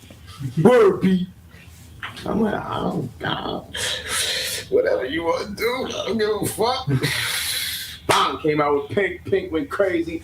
Cream got the Pink range. Pink, and said, fuck Pink. After a day, he was like, you mean to tell me all the vendors and everybody coming out here, the motherfucker, I couldn't have a meeting with the motherfucking mayor or whoever runs and controls. You too theatric for me. A nigga like that, I don't want around me. They got something to do with all these very, very over-the-top theatric idiots telling stories about shit that don't matter. You know. Yeah, but he's super over the top. He way over the top. Well, that's how you can tell they're embellishing, because it's a story that doesn't even matter, and they're just way over the top, telling it like it's like one of the grandest stories you'll ever hear. It's just not. And you know what it's telling? It's telling us something. It's telling the people something different, a different story. That's what he don't know. But only real niggas, because he been able to work that on the industry and everybody, all them fake ass niggas. So until it hit the fan. And it wasn't Wack that did this, because Wack don't be having paperwork and stuff. There was his minions that did this. Tell you the truth, honestly, his minions. I ain't even gonna say names or nothing, but it wasn't Wack that did this. It was his minions. Just so you know, so people know for the record. Tony brought it to him already set up and gave it to his people. Like, but you know why he in the headline? Because he behind it. We wouldn't have known about it if it wasn't for him putting the stamp, getting with it. So yeah, it is what it ain't, man. You know he hated the East Coast, man. Is what it is. We got, let's see, we got basically Freaky Zeke on Cam and Jim Jones brawling to squash the beef. This is back in 2009. Yeah, Wack don't care that much about Dipset to target them, but he didn't care because he was just like, fuck it. And this is one thing that he's right. They were right because they got the paperwork, and Freaky even confirmed it. So this is a non-biased channel. Yeah, I do a lot of Wack videos when the nigga do something whack, but it's a non-biased channel, homie. And sorry, I love Dipset. I grew up on them, but I got to keep it 1,000 with my people. Real still. Same here. Love Dipset. They're one of my absolute favorite all time. I have the most albums I have with one group is Dipset, even more than Locks and D-Block and all that put together. Even with the mixtapes, I still have more, Cam albums and Dipset Diplomats albums than I do with anything else. I love them. They were great. They were fucking a huge part of my rap come up growing up. Me too. So, me too. Sure. But yeah, so we got this story right here. It was the Vlad clip. Vlad's always getting good clips, so let's roll. I'm reading on the news about how Jim said that him and Cameron hadn't spoken in a year, and they not cool no more, and something about Cameron being demoted and something of that sort. Now, you being the president, I want to hear it directly from you. No, the president's home. I'm the president. I just came home. There's a little mishaps. I'm gonna keep it funky. There's a little mishaps, but that's what family do. That's the only reason why Diplomat's been together well over 17 years. You smell me? Like, it's sometimes it be mishaps in the family. So what we I do, gotta stop saying that. how I set it up, I told Joel, go down in your basement, clear it out, build the gym. Joel's built the gym right now, and how we getting it popping is we're gonna let them two shoot the 5. You know what I'm saying? Like we've been doing for years. What you mean shoot the 5? Shoot the 5 means 31 seconds. You're gonna get in the ring and shoot 5 minutes. Right. Whoever knocks one round, 5 minutes though. Whoever knocks whoever out or whatever the fuck happens, that's what happens. And we're gonna end up laughing like we usually do when we pass the blunt. It's been many a times I ain't speak to Kelly for about months. There many times I ain't speak to Jim for about months. We ran up on each other, we popped off, and next thing you know, we seen how stupid we was looking. And it is what it is. And Hey, BullRad. Hopefully I don't jump in. Before that Wack 100 shit, we was actually listening to him and believing it too. We was getting hope off of these words before the Wack 100 shit. So that's just weird that that's just ill when I think about it. That's all I want to say. Yeah, that's one of the very decisive moments of when I finally I was turning and starting to agree with Wack and starting to ride with him a little bit. And then this whole situation, when the whole Jim Jones shit started going down, that's when I was like, "Yo, Wack's bullshit. He doesn't bring respect." You ain't hear what I said. I said before Wack exposed him with the rat and shit, we believed Freaky Zeke when he was saying Dipset getting together. You know, that's all I was saying. I wasn't talking about the Wack. Everybody knows Wack. Yes. Yeah. Yes, for sure. And then, they all went and fucking ruined. The possibilities were great, and they ruined it. Big time. You keep pushing my back. They did. Sadly. Man, hold on, fuck that. Cause they don't want me to jump in. They don't want niggas like me to jump in, babe. I be trying to be easy with niggas out here, babe. Yeah. You know what I'm saying? All that talking and smacking and doing. See me, B. Come see me, B. Word to my mother. Come see me. Hey, sorry, I gotta do it. Mace Loke dropped a video yesterday. It's going crazy. Comments going crazy. Likes going crazy. It's going up. But one point he made is the loudest, biggest dude is usually the soft nigga. He said not all the time, but most of the time. And he spoke about YA. That's the Youth Authority in Cali. He said that's what it's all about, being loud and big. And that's why you see the pictures of Wack big, and you know him. He was loud. But that's all. That's all I want to say. I mean, it's not just like that there. In general, when you're dealing with the young guys, it's going to be the biggest, loudest dude in the room. Is usually the weakest. However, when you're dealing with the young guys, the biggest, it's a young mentality. They're young. Sometimes is going to be the toughest because he's trying it through. Facts. But that's a young man's game, and look, he's old as hell. But that's just you keep going. But yeah, man, this bitch, you smell me? Yeah, I'm rapping, but I'm still slapping. Okay. So basically, they still got to work it out. No, it's good. It's good now. Niggas be look. You know, I know it's family. Niggas be calling each other up, collect like prank calling. Fuck you, nigga. Like, come on, you know what it is. Whole clout. We thought he had a say. That was a clout. That's why he had the interviews, because we thought he had a say in Dipset. But now we find out. YouTube. Man. Chicks. Get ready. So now we gotta set this up, B-Rad. I like chicks who. I'm sorry, Jesus. I was trying. This is This is something different to Jim Jones. Jimmy. And when Griselda first dropped, I respected Griselda a lot. You know, I felt like they had the grimy East Coast sound. They was doing their thing. Eminem put them on, and that's crazy because we're gonna speak on Eminem a little later. But yeah, Eminem put them on, and they made a splash, and yeah, they made a lot of money. But they should have been dying down a little bit, I think. They're going through some controversy right now, but that's another story. But 38 Spesh, he didn't sign to Griselda, even though he came up with him. He came up on that wave, but he didn't sign. He had his own shit, so he's his own boss, he feels like. And he feel like he been violated and disrespected, and so he been doing these interviews and speaking a whole lot out here in these streets. I do like a lot of 38 Spesh songs, and salute to BMZ Minnow, you feel me? He fuck with 38 Spesh too. That's the only reason why I know 38 Spesh. He always say trust. And he be having some bars. He be spitting like old school, like East Coast drug dealer shit. But Nice. but he got in the conversation and he's in the news now because he's doing his YouTube street run on all these podcasts, and somehow him and Jimmy, got into a little something. So Jimmy always getting. I don't know who started this, but I would like to know. I would guess 38 Spesh, but I don't know. But Jimmy, his name is always in somebody's mouth. Though. Jimmy has been very, very vocal and on the verge of viral plenty of times, and viral a few times in the past couple of years. Whether it was to his detriment, whether like he said something thinking he was slick and he just looked stupid and that's why it went viral, or if he was calling somebody out. But in the last 2 years, he was going off, especially leading into the whole the versus thing. He was popping off on that too. So yeah, I guess it's his statements too that get him in the. But yeah, let's check this out because maybe Shiggs will explain how them two got into it. That's like I'm like, what the fuck is going on? But I'm here for it though. All day.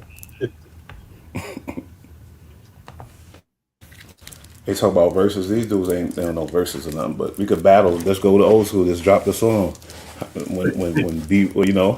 When Rockefeller and fucking D Block was going out, they dropped songs. They dissed each other. They just dropped. It's what it is. That's how you do it here. All that. It don't got to be a verses. Drop some shit. Let's go. Fuck it. Get with a DJ, make a mixtape like I used to, but you could sell it now and market it cooler if they smart. You feel me? That's an ill idea though. I ain't gonna hold you. Because remember back in the day when like the big entities, the big East Coast entities, I should say, got into it, like the Rockefeller or the D Block, 50 Cent, whatever, G Unit. There was DJs that took on that fucking tags. There was DJs playing sides, yeah. So yeah, I guess that's why it's dangerous now because they want more money. So yeah, I get it. It'll get dangerous playing sides. Like I understand that. So well, I mean, it was AI DJ shit. But it was automatic though because you have these crews that they automatically have their own DJ already. Like so, 50 Cent and D Block. I mean, 50 Cent and G Unit. They had Who Kid. Right. Yeah, I know. Yep. Really for the beef and the drama, but he was still on Wax doing his thing. So each crew had their own DJ. So yeah, it's different. I could imagine because everybody want their bag. They want their bag to maximize. They don't want to cut no walls in it. So yeah, so it's different now. We did have mixtape DJs that were getting a lot of love off the artists, even though the idea of a mixtape is kind of crappy because the artist isn't getting paid, but it's exposure. So the artist actually had love for certain mixtape DJs, and then you had other tape DJs and fucking radio DJs that were in the clubs and shit putting out albums too, like the Desert Storm with DJ Clue. You have Funk Flex doing his thing all over the place, big trucks, all that shit.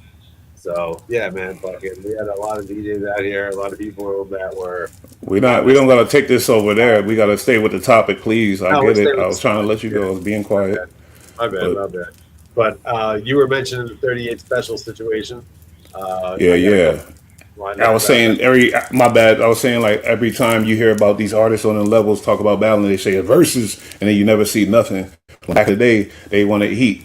They had the battles. They put out songs. You feel me? That's all. But yeah, I want to know how 38 Spesh got into it with Jim Jones. That's crazy. But the reason they were doing that back in the day is because they were capable of doing it. Today's rappers, it's a different world. That the 90s, late 90s, early 2000s, and then into the 2008s, 9s, those rappers could still throw down. So the guys they would like the rap. They would do that. Not all, some of them. But yeah, today's rappers they can't get down like that. The whole you might be right. Yeah, the whole situation has changed. They can't get down like that. The last shit. What's that situation? They always make a video. It's like 4 or 5 of the new upcoming artists, and they all get down on one continuous song. Yeah, I don't know, but they going off topic again, and you don't even know if you're going off topic. At least you know the shit that's going on. Yeah, I'm sorry. But anyway, so with the 38 Special videos, we got 2 of them.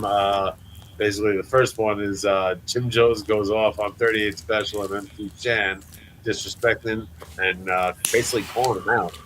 That's MC crazy. Shan. MC Shan a legend, but yeah, let's go. That's funny. That's crazy. Because there's a point where a legend, like it's like, you know, there's a point where a legend could get violated in this hip hop game too, like justifiable. You feel me? Like, I'm sorry, legends, but I'm sorry, like it could get there. So let's check it out, because I don't know, because he could have jumped out the window dissing. Then maybe because he not that, like he not KRS-One, like he MC Shan, he a legend, but you ain't. You feel me? Like, wait a minute, homie. But let's go. He is Let me a legend, shut up bro. before I get in trouble. Nah, he's a legend. He's a legend. So should be disrespected. Let's see what they have to say about it. Here we go.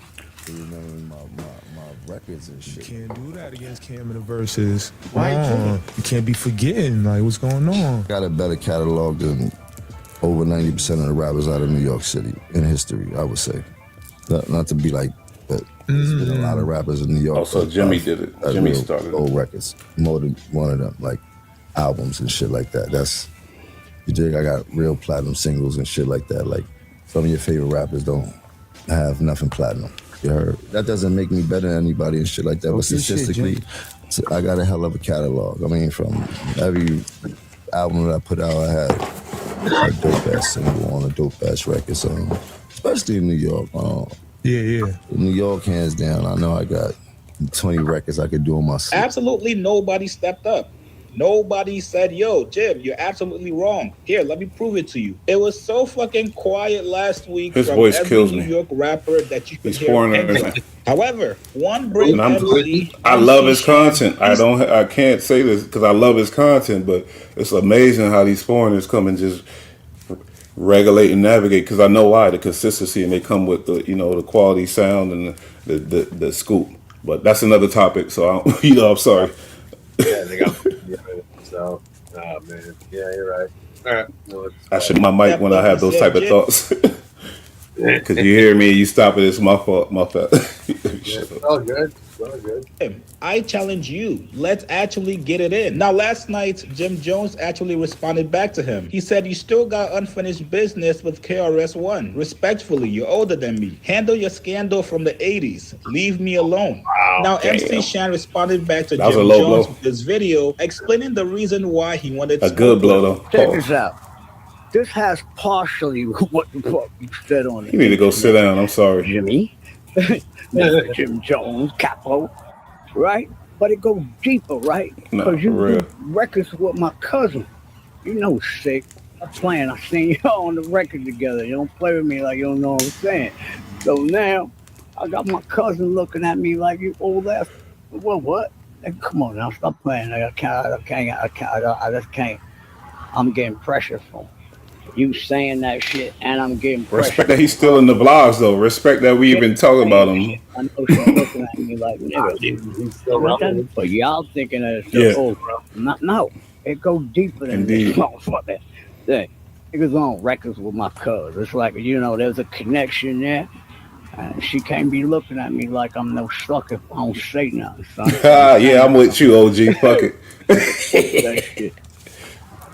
Cuz. I'm with look at me OG. like Fuck I'm no it. sucker, nigga. I just motherfucking had to let overstuck. Eh, Alright? So this what Don't it let me is. down, Shan. I'm with OG. I'm sorry. Fuck it. I give a fuck. I'm stupid like that. I know y'all laughing. This gonna be great. Homie look like somebody I know. He does. Almost got a poetic Flacco vibe. So what you think about that, the OG? Because you ain't say that. Because you know it was funny first appearance, but I don't give a damn. I think deeper. But you can It's say funny. your honest opinion. I'm not that hugely invested in the situation, but like, you know, well, shit, he's not even Unc, man. He's super OG, triple OG. But yeah, he's funny. Like, yeah, look, the older black guys are always fucking funny, man. Like, whatever they're talking about, because they have a very. That's another topic. I said, what do you think about? We talking about hip hop and him challenging Jim Jones. Oh, I thought you said what I thought about this dude in the video. What do you say? Yeah, that's the on topic. Yeah, what do you think about MC Shan talking about Jim Jones and that one? I think that I think Jim Jones shouldn't be talking about MC Shan. I think it's way out of his lane to be talking about royalty. I like that. See, that's yeah. That's on like, topic right there. like, don't diss him just the people that pave the roads that you now walk upon. You know, like don't do that. Don't do But that. it's a gift from the curse and everything too. You feel me? Because now he's getting some little, a little attention, which is cool for the older people. Yeah, So I gotta look I at get it like that too. And I'm thinking, But, yeah, it's crazy. but you know what? Fucking, it's not Jim Jones out here throwing alley oops to fucking other rappers to get like money Yeah, going. they jumping. Out, Yeah, you're like, right. That's not his intentions. You saying? I hear you. if anybody's catching the alley oop off somebody, it's going to be Jim Jones catching it off somebody, not Jim Jones catching it off somebody. So he needs to fall back. He's not quarterbacking this bitch. He's not Yeah, Tom you're Brady, right. 44 years old, coming back for a ring. He's not that guy. You might be right. I'm definitely right. Let's keep it pushing though, because there's other people involved. But you're right. But yeah, so we got these guys clowning on him, whatever. We got another 38 special video. It's funny, keep talking about 38 special. So wait, that video was done? I thought that video included other people. Oh, no, that video was a rundown of the whole shit. Yeah, that video was like a rundown because it was more than that's what this 38 special stuff come into play. So I understand what's going on. I got it My right bad. here. No. I'm glad he called it. So let me run it. This guy's just laughing at the old guy. Yeah. I back to the video, man. Now Jim Jones also responded back. So He he's said, reacting to KRS-One Shiggs. is That's my looking fault. for you. I could have sent you the original Shig Smooth video instead of this one, but it's all good. Fuck it. Let them rock. However, if we're talking bars, if we're Oh, and Jim Jones too. I seen that shit you said about me. Oh, what did Jimmy say? Yeah. Sometimes we need to just mind our business and not speak. The man said, "You don't think how many shots a 38 hold?" First off, don't speak on guns. You don't know how many motherfucking bullets they hold. Damn. He need to Facts, come. that's He a ain't fact. ready for Jada. Then they said something about. He said you need more bullets. But For then, top 5? You don't think so? But then he said something about my tank top, not wearing a tank top under my hoodie that day.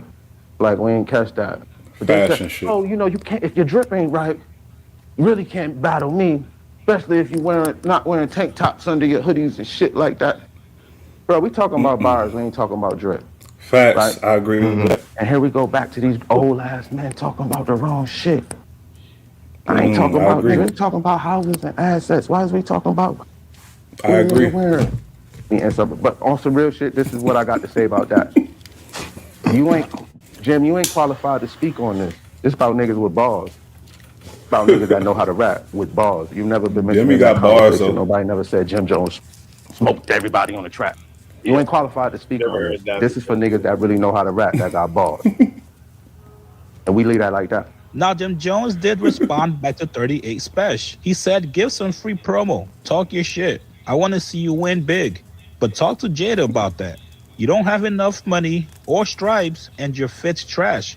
Stay cool for it Stop be a talking hot about summer outfit, for you. Jimmy. Jeez. I just told my young buck I'm gonna give him a deal Always. if he bites you. He is always talking about outfits, and I guess look, he represents Harlem. Obviously, it's a Harlem. I was about to get into that. I swear to God, right before I knew it clicked right in your head, just like me. I think, but go ahead, I'm gonna let you do it. Go ahead, I like it.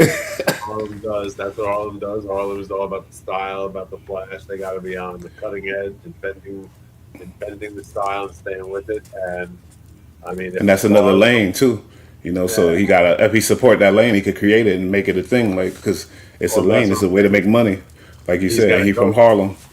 And he's kind of got to go that route because look, the bars aren't there really. They never were like. Ooh, damn, BullRad, where my sound at?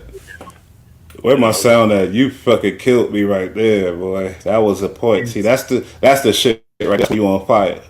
He had the woof. You on fire. Another strike against him, which I'm not holding it against him, but just the industry and just the people in general. Is the fact that he's an older guy, he's not a fucking 15, 16, 18-year-old kid. That's who they want to hear rap from these days. So that's another strike that's going to be going against him. So he doesn't have the bars to begin with. He's older, so he's thought of to So be. you might as well hold that up. So he's So really that's not going to be cutting it as a rapper. He's just an older guy in general. So, the one thing that he really can still stand on is drip and just fashion style and all that. Okay, that makes sense. being from Harlem, that absolutely falls into his lane. So, Yeah. you know, he can do that. Facts. So, You ain't even got enough money to talk to me. You're not even allowed to be talking to me in any type of way like that. I'ma spare you. You're joking me, but my young boy ain't gonna spare you. Niggas will walk you down ASAP. Don't get it confused, bro. We going to Tonight jail. we gonna walk you him. down. Matter of fact, tonight we gonna. I told him I'm gonna give him a deal. Walk you down, bro. ASAP. It's already up. Green light is That's on your bad. fucking mata. We on Telling you, on bro. yourself, bro. Shitting me? no, that's crazy. That's Like, Wack 100 shit. Telling on yourself. that's crazy to sit there and just say it's on your head, green lit, like get after it. Like he just greenlit. He just said I'm going to kill you, and then he just said it's on you. He just said that, and I'm a white boy from the fucking from the suburbs. So like I'm not a gangland internet detective.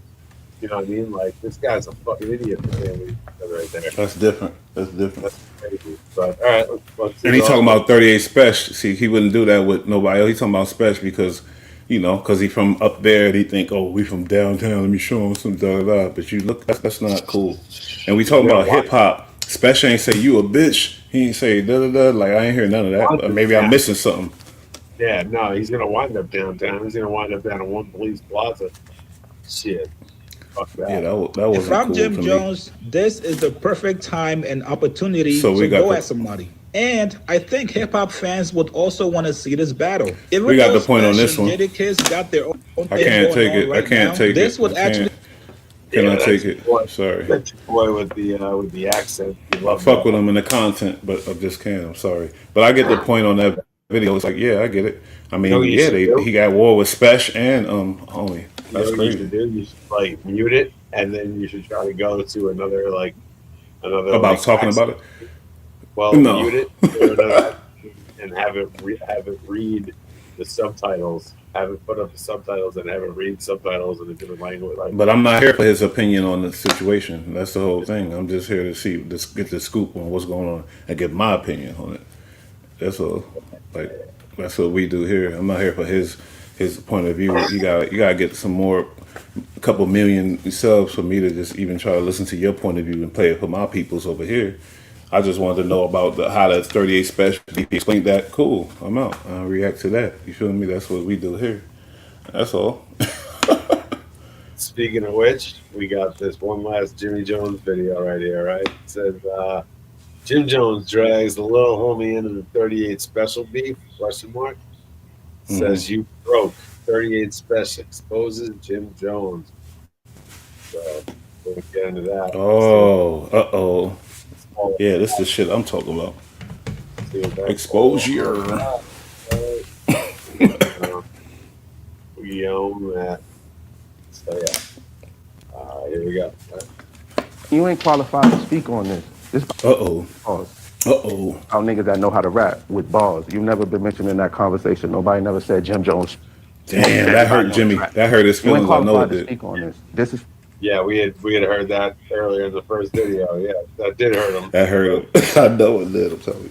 Oh, look at his old ass. I really know how to rap. That got bars. A few moments later. I just told my young buck I'm gonna give him a deal if he bites you. You ain't even got enough money to talk to me. You're not even allowed to be talking to me in any type of way like that. I gotta keep it real. I gotta keep it 10,000. I ain't gonna hold Salute you. Harlem legend though. Joe You know Mo about got this channel. Harlem looking bad, man. Ooh. Yeah, I gotta call it what it is because not only This Harlem did legend. he jump in 38 Spesh business, yeah, his business with him versus Jadakiss, he also called him out on the way he dressed. Yeah, he was throwing subliminal shots, and now he's saying he needs help. Basically, Jim Jones needs help. He's running to go get his little homie. He's offering his little mans who looks 40 years old a deal to go at 38 Spesh. I gotta keep it real. This looks That's bad. nasty all the way around the board. And he a Harlem legend. y'all, is Jim Jones breaking all rules when it comes to a one-on-one battle? Is he kind of shaky when it comes to 38 Spesh? Let's talk about it. I think I agree with him on that. That we both agree. We both agree, B-Rad. We both agree that him pulling up on the little youngin, the little wild broke youngin that crash out, probably whatever else, juvenile fucked up, mentally fucked up, or whatever abuse type shit he went through, pulling up on that kid and making him sit there and say, yeah, you green light, blah, blah, blah, about some hip hop shit, even if whatever it is, even if it's not hip hop and it's some real street shit, either way, it looks goofy and stupid and it look lame. Real talk. Yeah, that kid gonna hate that in the future if he's still around to see that. He gonna hate that if he's still around. Okay, man, I gotta speak real. Created a lifelong enemy and created a potential serious issue. Man, you can sleep on them up north dudes if you want to. They laying stuff down. They smacking things. You better believe it. Yeah, they absolutely are. So let's see what they got to say about that. Hip hop stories raw, nothing. Skip the intro though. Yeah, I thought I did. Legend TV. Also, please make sure y'all follow my Spotify so you can listen while you on the links of the kid's business. Right? He was asked the question whether 38 Spesh can hang, and hey, look, Jim Jones kept it all the way 10,000, but he also put himself in the middle of that man's business, especially when he started talking about swag and when you won't look right. Hey, look, I'm just saying, 38 Spesh made sure he fired back and let Jim Jones know you were never brought up in lyricist conversations. See what I'm saying? That's why he winning though, B-Rad. 38. That's why he winning. That's why he winning in our public's eye, because he's kept it with bars and spitting. And when Jimmy, everything other shit, I know you say it, yeah, and it's true that we know why he bringing up the fashion. He from Harlem Heat, and that's cool. But you know why Spesh is winning to the public eye. And this guy's he Harlem legend, man. He's known and everything. You know. All that, so yeah, I think I was dealing with his homie 050 or whatever, but he know about the channel. But he's a legit channel homie, and it's a reason why, homie. He looking lame, nigga, talking all that tough shit. Shut up, bro. Yo, peep the pork chop sideburns on the dude on the left. Yeah, that's Benny the Butcher. Yeah, man, I think he got gassed up. Yeah, that's Benny. Eminem signed him, and then it went down because he got gassed up. I don't know. He started doing big features with Lil Wayne, and this. That's another story. But keep it pushing.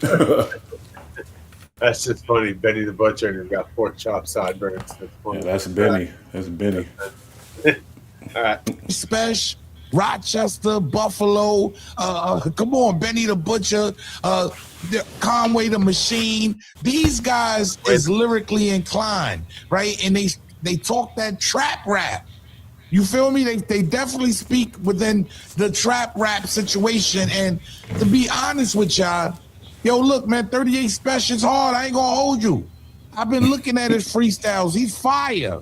I think he's dope. Trust. I look at his on the radar freestyles and things that he's fire. But I don't think he can still tie Jada's shoes. But this is where things got a little tricky because Jim Jones jumped out of his body. Pay attention. He shouldn't I respect what he did. He's in the game. Yeah. Niggas got to go. Come on, bro. You heard? It's levels. You dig? And 38 Special is nice. You heard? Like I dig it and shit like that. You dig? Come on, bro. It's levels. You dig? Like you dig? Come on, bro. This especially if you're fresh like that. You heard? Like if you drip, your shit ain't fucking get together. And Jim Jones too. Nobody give a fuck about that. I think about me, nigga. With the drip, but that's what he's got. That's all. I know, but the niggas in our lane, I'm talking about age range. The niggas in that lane don't give a fuck about that. So they don't. I guess he's trying to force himself into the young lane, and maybe he do got a little leg in that lane. I don't know, but it's got to be a reason for that. It's weird though. Yeah, well, I don't want to know what part of his body he's sticking into the young lane. But it's crazy. Harlem Legend is basically riding with the upstate guys. That's what's going on. Booty who? That says a lot. That's a little, that says something to me. Shout out to the 845. Because 38 Spesh responded. Pay attention. Man, I got that shit off my chest. Oh, and Jim Jones too, you nigga. I seen that shit you said about me, nigga. Oh, what did Jimmy say? Yeah, smooth nigga. He talk like a Sometimes we need to downtown just mind nigga. He our talk like business and a not speak. he talk like The a city man nigga said, from Brooklyn. first off, he said, he don't think how many shots of 38 hold? First off, don't speak on guns. You don't know how many motherfucking bullets they hold. Nigga He said need don't to come speak with on something. He ain't guns. ready for Jada. 38 holds 6. Then they said something about. He said you need more Trey bullets. Spesh. But For then, top 5? You don't think so? But then he said something about my tank top, not wearing a tank top under my hoodie that day. Like, we ain't catch that.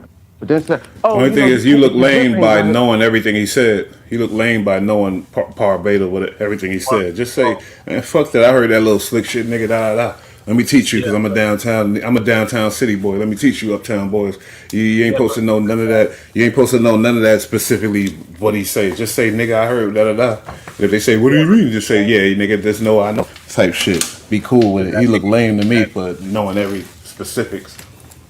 Could that have been a veiled threat? That when he said tank top, that they've been referring to a vest and saying like you weren't vested up that day? I don't know. I ain't that hip with the game. I don't know. Maybe. Who knows? Veiled threat. But that saying, sound police. That sound policious if it was. So I don't think so. like He saying a like non-trade gangster. you were out in the street lacking, you didn't have your vest on. Somebody could Nah, have gangsters don't talk about vests like that. Nah, All I don't think so. But, Really can't that's just battle my me. opinion. Especially if you not wearing tank tops under your hoodies and shit like that. Bro, we talking about bars, we ain't talking about drip. Bars. And here we go back to these old ass men talking about the wrong shit. I ain't talking about He got that on we him. talking He younger about than houses Jimmy. and assets. Why is we talking about what a nigga I know he wearing? younger than Jimmy for And sure. but on some real shit, this is what I got to say about that. Yes. Jim, you ain't qualified to speak on this. This about niggas with balls. About niggas that know how to rap with balls. So he want to box Jimmy out. He said, "I'm going at Jada." Smoked everybody. He said, "I'm going at Jada." I know he's taking a lot of heat for that. You know, he ain't gonna live at all. So Jimmy basically saved him because now Jimmy caused a distraction because he going at Jada. But he like, but it's ill how he saying, "Nigga, Jimmy, nigga, I ain't worried about you. This about bar. It ain't even that's a ill that hurt Jimmy too. I would imagine." But I gotta be honest, I gotta rock with what he's saying. Like he's like, yo, look, Jimmy, you're Me too. I ain't gonna lie. with the bars, it's about bars. So if I'm gonna rap someone from your era, it's sure as shit not gonna be you. It's gonna be someone like Jada Kiss, someone who's actually serious battle, someone I'm gonna have to really fucking fight to try to beat. That's a deep psychological diss right there. Yeah, nigga's smart. He like a New York City slicker. He sound like one too. I ain't gonna lie. Flat out told him, like, you're not that guy, pal. You're not that guy. He hit him in the mental. Woo!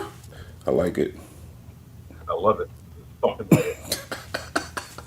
He deserves to go against Jada just because he talked that old school fly shit, the shit that we loved and grew up on, just because he talks that and it's coming off that way. He gets the chance to battle with God, but it ain't gonna be Jim fucking Jones. And the awareness, and now finally, when you get older, you finally understand that what they mean when they say awareness. It's bringing awareness to everybody and everything in hip hop and that era and all that. So it's all great. So yeah, for sure. Hip hop awareness, you know. We're gonna have a fucking hip hop month soon, and I'm with it. Man, we got to, you know, and all the, you know, we need awareness. No, I'm sorry, I ain't gonna say it either. Go ahead. Oh, glad you played. I was about to go into some bullshit, but I ain't gonna do it. Track awareness. Yes, sir. You ain't qualified to speak on this. This is for niggas that really know how to rap, that got balls. And we leave that like that. So some would say Jim I like Jones that, is though. definitely not qualified to speak on when it comes to bars, bar heavy. Hey, I'm sorry, I've I gotta taken do Jim it. Jones because when it comes to making a song, yeah, even if Griselda had something. Hopefully they continue whatever they doing, but they fucked it up because there was some business with the Dylans and whatever else. But this guy, Spesh, he owns. He's you know, he's on his own label. He's a bossed up like type of shit. So with this type of controversy he just created, he an ill one. You feel me? Just the conversation. That's all I gotta say. Like that show, like he's an ill dude. And I you know, Minnow, my you know, put me on a lot of his music, and I like his music. And I hear him. He always say trust, and that's the name of his old label and everything. But I just peeped that. Like, wait a minute, this motherfucker different though. So I might want to revisit. You feel me? Because yeah, like I like that. And look at how he on under himself. He didn't sign them. They wanted him. He didn't. And now look at when Griselda fucked up and showed the disloyalty and the foul stuff. Maybe he's showing us like, look, that's why I ain't join those. Because when you do that as a hip hop group, it looks bad. It messes up sales and everything. It does, but you're vindicated when years later the shit falls apart and you were right because you didn't get involved. So you are then later vindicated. But at the time, you're going to take a lot of heat and it fucks things up because you're not going along with what the plan was and what was going to work at the time. But this guy had vision about it, inside information. Basically, he knew what it was, and it fell apart. And now he's not a part of it. So it's kind of a good thing. Yeah, but he took advantage of the wave. He rode the wave, but he ain't signed no shit. He had his own shit, but he was bunched up with them on the tours and all kind of shit. 38 specials with Griselda, so that was ill. Now look at him. He's not tied in to Griselda, but he's kind of a part of that whole Griselda upstate New York shit, man. That upstate New York shit, and I love upstate New York too. I always have fun up there, so I ain't hating. But and while he's in orbit, he's picking up money and doing shows and doing his own thing instead of being locked into there. But salute to one of the greatest rappers of all time. We're gonna talk about him later, Eminem, because if it wasn't for him, we wouldn't have known about our upstate great fellows. I don't think they would have fell victim to the underground scene. Eminem signed their ass for some reason and made, you know, I ain't gonna hold you, that's a fact, but we could keep it pushing. That's true. That's true. So let's see what he say about Spesh. Give me 1 second. Gotta plug in my Yeah, because Jimmy says some stuff. He act like he got it under control, but he should know it's looking crazy for you, bro. It's looking kind of crazy, blood. I ain't gonna hold you, blood. You shouldn't have drop some shit, homie. You need to violate like you used to when you had the delusionalness to go at Nas back in the day, or go at whoever. Jay-Z, all them people, get back to them days. Fuck it. You want to be young, nigga, go back young. All this, I don't hear nothing. I see the interviews, nigga. You should have been dropping all kind of violations. Like, fuck it, nigga. This is, I know it's some man, but it get deep, it gets sticky. And he's from somewhere. He's from a tribe, so yeah, it's sheesh. But I like it because really, in my mind, I could imagine they concocted some shit to push some shit. So who knows? You know what I mean? Which is great though, because like I said, the what I say, the awareness of this shit is great. MC Shan got a piece of it. You feel me? MC Shan. So that's cool. That's cool. Still got some more left in this video. Do you want to keep yeah, going? let's see, because I think he speak on the Spesh situation. Okay. It's a diss track, whatever's going on. I feel like Jimmy could definitely flip something. Oh, hold up. I thought this was Jim. Jim. Nah, we know his point. We know Harlem Legends' point. He's saying basically what he said. I get it. He said it. He said he got Harlem looking lame. So we know how you feel about it. I'm sorry. Yeah, exactly. I figured that. Yeah, so now we're gonna get into this is gonna be the closing out section. Oh shit! Macy calling me. That might be homie from the thing. Damn. All right. But go ahead. We can play shit. Run. Go ahead. Keep going. Well, I mean, if you want to take the call, I was gonna run to grab a drink. You can take the call and you guys can talk. Yeah, but run a video meantime because I gotta pick this call. What's the other? All right. So yeah, so like I said, we're getting to the tail end. That's gonna be. We still got 4 videos left for you. So still got a bit of a show to go, but this is the tail end of it. You ain't gotta say all this. Based on one individual. No, it's all based on Eminem. So hey, hello. Very first video we're gonna have coming up is gonna be Eminem. Let's see. So it's talking about how this may be not good for certain minors to watch. There's a age thing on it, an age requirement on it. That's cool. So anyway, yeah. This video right here is going to be every career ended by Eminem. So this is going to be pretty interesting. Let's see how this is going to go.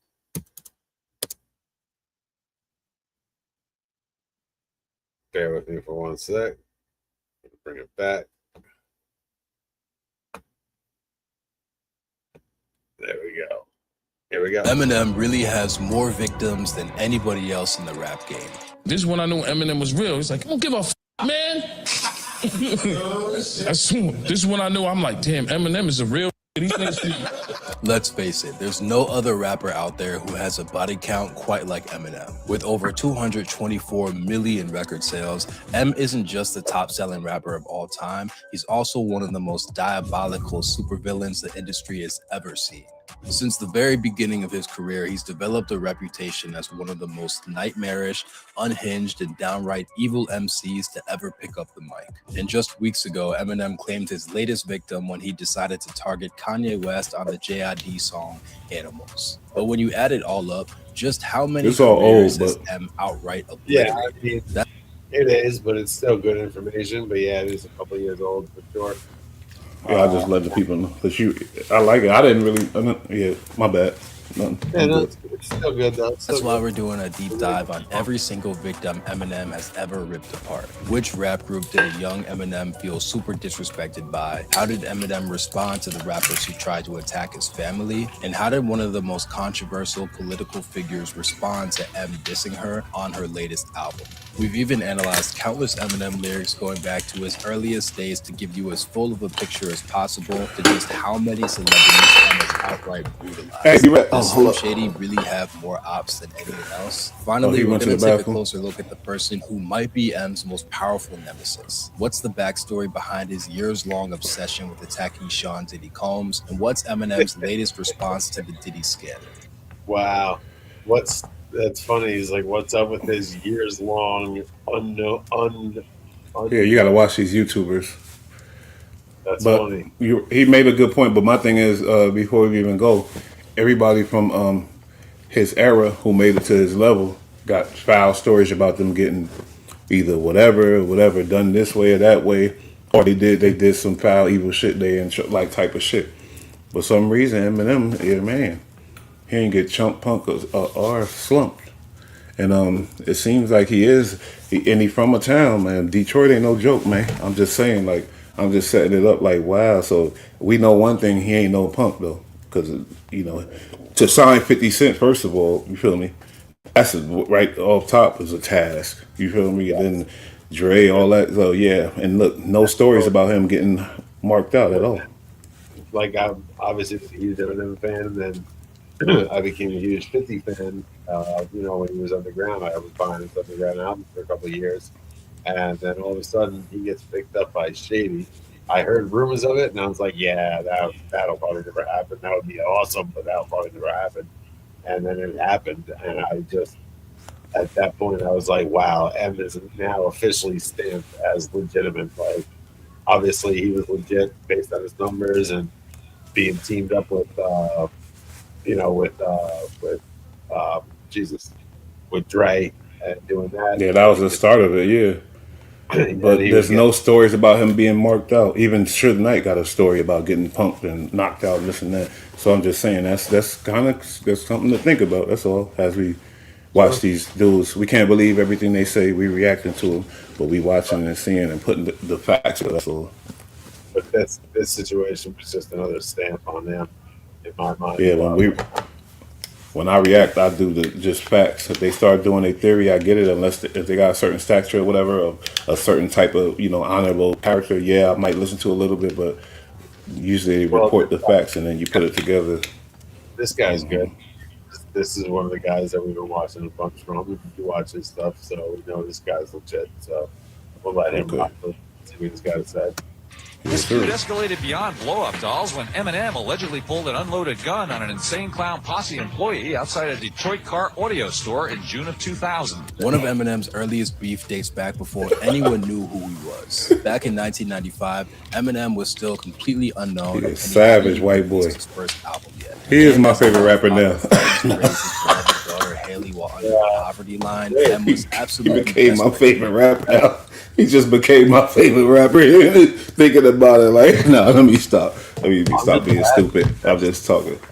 I'm just laughing because that's like the kind of shit that me and people that I grew up with we didn't do that specifically, but shit like that, like that was the shit Oh we were kind of God! All right, yeah, we know you like Eminem. Let's continue with the topics. All no, right, no, I'm Jesus, just saying like bread. I could relate to it because he No, wasn't I out know, fuck with you. he wasn't out there shooting up the fucking trap spot and shit, but Doing he white was boy shit, yeah. But he's. It sound like I like it though. I like to know about this shit. Something out of his life. That desperation led him to beefing with one of the city's most well-known and bizarre rap groups. In order to promote himself, Oh yeah, Eminem pressed up flyers for yeah, an Clown upcoming Posse. performance. In those And same he flyers, set he it also off. teased that insane. yeah. Well, being He set that off too. But they still good too. Shout out to them. But I'm just saying, Eminem set that off. They didn't do that. They didn't set it off. You know that. they apparently liked Eminem and were Of like, course cool. they did. How could they not? Yeah, they were excited. They were like, "Oh, that's awesome!" The guy from fucking Michigan, from the D, like that's dope. Yeah, that's what I mean. Like, how could they not? This young guy coming out of Daytown, a white guy, they loved him. But then I know that broke their heart. But let's refresh because it's funny. Swear to God, this internet world, the way we think nowadays, as you know, we forget stuff quick. Bang, it's out your brain. But then later, like we always say, in retrospect, you go back and put things together, and then you understand the bigger picture of things. So it's just funny, man. But as you were saying, ICP has as I was getting to, ICP has a huge, super huge following. Oh, they running shit. They running it. So The like strange music. Yep. The homie from Cali. M not only took on Tech Nine. M's not only taking on Silent J and Violent J and He's taking on all them people. Yeah. He's taking on that whole movement. Taking on the movement, exactly. All right, let's see what this is about. This is going to be good. Insane Clown Posse, a multi-platinum Detroit rap group duo, might make an appearance. There was a big problem though. M hadn't gotten Insane Clown Posse's approval to use their name. When ICP saw their name on the flyer, they told M to f off. At the time, they probably just thought they were putting a nobody struggling rapper in their place. What they didn't realize is that M wouldn't just become the biggest rapper on the planet, he'd also hold a grudge against them for the rest of his life. On the self-titled song, so wait, they did something to him first. Whatever. Yeah. So they left him off an album and he was mad. That's what I'm sorry, I didn't hear it. I'm sorry. I know it's shit everybody know too. I'm gonna have to bring it back because I just goofy ass. Hey, that's part of the reaction, baby. He went too much. Absolutely desperate to make something out of his life. That desperation led him to beefing with one of the city's most well-known and bizarre rap groups. In order to promote himself, Eminem pressed up flyers for an upcoming performance. In those same flyers, he also teased that Insane Clown Posse, a multi-platinum Detroit rap group duo, might make an appearance. There was a big problem though. M hadn't gotten Insane Clown Posse's approval to use their name. When ICP saw their name on the flyer, they told M to f off. At the time, they probably just thought they were putting a nobody struggling. See, we don't know if those are facts. What they didn't. We know the facts that Eminem made it. The biggest rapper on the you feel me? Hold up. We know the facts that Eminem made the flyer and he said they might pop up. We don't know if Eminem was lying about that or he was telling it. Or he was under the impression that he had some connect that they might pop up, and then they said, "Fuck you, no, we not." We don't know the facts behind the shit. You feel me? But it's all gravy. You know what I mean? But I'm just saying. Because he already painting this picture, but that's what the good YouTuber supposed to do. That's why I be telling you, when we on something, we got to stay on the same, you know what I mean, get on that thing so people could get into the whole shit, especially when you live. Oh, my camera. But yeah, that's what he's doing. But you got to, like I said, we analyze the facts. So we don't know the facts. But we know he did that flyer, which is weird. But if he had some idea that maybe he knew some low-level ICP guy, and who knows? That's what I'm saying. You feel me? ICP. I love it. Because based off of history, we don't know Eminem for doing running plays and weird shit like that. So who knows? You know what I mean? Yeah, the whole situation sounds a little out there, but this was pre Eminem blowing up. So a lot of us really just remember him like on his meteoric rise. We didn't really know much of him early on when he was grinding and trying to get hustling. So we don't know what kind of foul shit he might have been doing, but whatever. It is what it is. It is what it is. Long story short, that's what it ain't. Another story. Keep going. No, he was talented enough to make it, and so is ICP. And even though they were beefing, Either one of them. Yeah, but we on Eminem. We on Eminem. We want to know why everybody they trying to say he was so vicious and whatever. So okay, that was the ICP thumb, and then allegedly ICP told him fuck off, so he started making video like they don't make sense. Like where did ICP say f off in an interview where they asked him about a concert that went bad or something like? So I gotta see what's going on. So they're saying Eminem made flyers up for a show. Yeah, I know. I'm saying that ICP may show up, and that wasn't. He never even discussed that with them. So when he wound up, I know that BullRad. That's what we all know. I'm saying he said that ICP told him. All right, never mind. Because you don't understand what I'm saying. No, but then somebody asked, "Hey, are you going to show up into the show?" And ICP was like, "No, we never." I know that, and then I said we had passed that, and then I said, "Where did he say that at? Is it like a magazine he say that at? Who asked him? Yeah. Somebody." No, but they said an interviewer asked him, so I guess it was. Yeah, who? They didn't say who. They didn't. Yeah, you guess now. That's all. So you got to stay with me. I'm not going back in the past to the shit we watch. I know what happened. I get what you're saying, but yeah, they didn't say who, but they said they just said he was asked in an interview. So they didn't cite the interview, who it was. That's all. But we could dig and find it if it's that important. No, we gotta stay with it. I'm just talking for the content. You gotta roll with it. You gotta prove. You don't gotta solve whatever I say. Like literally, I'm just saying. Like this YouTuber said they asked him, and then he said ICP said f off, and I'm just talking like where did they say that? Where that? And then you keep moving. It just keep going. That's all. I'm just making points as it go. It ain't no trying to discover and prove it. Like come on. I thought you were no, you got to understand what I'm doing though. If you hear me, you'll understand. Like you hear what the YouTuber's saying. His whole thing is Eminem is this and that. So we're exploring it. We already said like, okay, we don't know if he actually did think ICP was there. We got past that, and then he said apparently ICP said f off whatever. And I just said where did he say? Where did they say that at? And that's it. And we keep going and see what he's trying to say. But I'm just breaking him down a little bit. We don't. I thought you were because when I ask questions, it's not for you. It's for the people. I'm just talking. I'm challenging him and I his thought thing. you were taking up a serious stance on, where did he hear this from? Is this legitimate? Like, why would he? Say Of course, that is what I'm doing. But that's not for you to answer. You're supposed to just keep going. What? Because unless you know it's legit, and it's this. Like it's like I'm just talking to the video, to the reaction. Like you see this guy, like that's all. That. Copy that. But shit, where the hell are we now in this video? The guy was saying, "Oh, ICP said f off and da da da," and that's why Eminem flipped out. So we just investigating to see what, because I don't think he might be painting Eminem wrong, or he might be painting Eminem right. We don't know, but I ain't going off his bullshit though. Let's see. Planet, he'd also hold a grudge against them for the rest of his life. On the So why would he do self-titled song, that Marshall unless Mathers somebody agreed to go?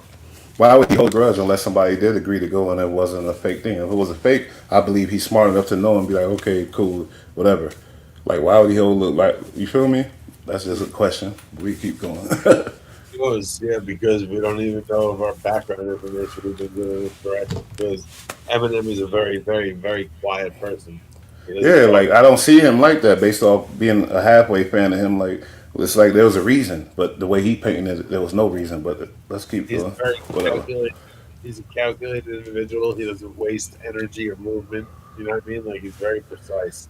He does things very specifically, and he's not really an idiot. Even if he does something that's like seems like an emotional response, it's also a very calculated response, as well as being Exactly. emotional, well thought out, calculated. So he's that guy. He took aim at Insane Clown Posse. He mocked them for wearing clown makeup and assaulted their sexuality, and claimed that he personally chased them both out of a Detroit club. Quote, claiming Detroit while y'all live 20 miles away and I don't wrestle, I'll knock you fucking. All right, are we saying this? Jesus Christ. All right, I'll just say it. Claiming Detroit when y'all live 20 miles away and I don't wrestle. He was I'll mad knock you for some reason. out and ask them about the club they was at when they snuck out after they ducked out and got paintballs shot at their truck. Blah. Oh god. Shit. While ICP maintained That's a a highly lyric. Shut devoted up. niche fan base called the Juggalos. It's a great lyric. M's Yeah, it was call a out pretty lyric. much He's like, oh proved his wow, credibility in the these kids talk mainstream. about killing each other. No, that shit really happened. Like he's talking about how they would clown him whenever they ran up on him, whenever they came. I'm not talking about that. I'm talking about the YouTuber's reaction. I said he was like, oh wow, like dude, chill out. That's all. You don't gotta explain a little. Like, geez, let's react together. Don't explain what I say. You say yes. You say your reaction. You don't say nothing about my reaction. You say your reaction. Let me say mine. Unless I say be rad, I ask you a question because it's becoming a problem. I ain't gonna lie. It's like damn. You don't gotta explain to me everything I say. You explaining to me stuff. Wasn't at all. I was doing my own reaction. What are you talking about? Okay, you need to go back and watch videos and then you'll see what I'm talking about. Just like now, you're doing it right now. I'm no, I'm not. I'm reacting to what the video said. Wasn't talking about what you said. You said what you said. It's just very well what you're talking about. All right, okay. All I'm asking you, and I'm begging you, I'm not disrespecting you. I'm just saying when I say something, you don't gotta explain it to me. That's all. I'm well aware. Unless I ask you to. And I wasn't. We can go back together later. Because I won't explain stuff to you when you say something. I'll respect your opinion, respect your side. I don't explain it to you and try to change your mind. Revenge by humiliating ICP in front of the entire world. You're getting mad and sensitive about it.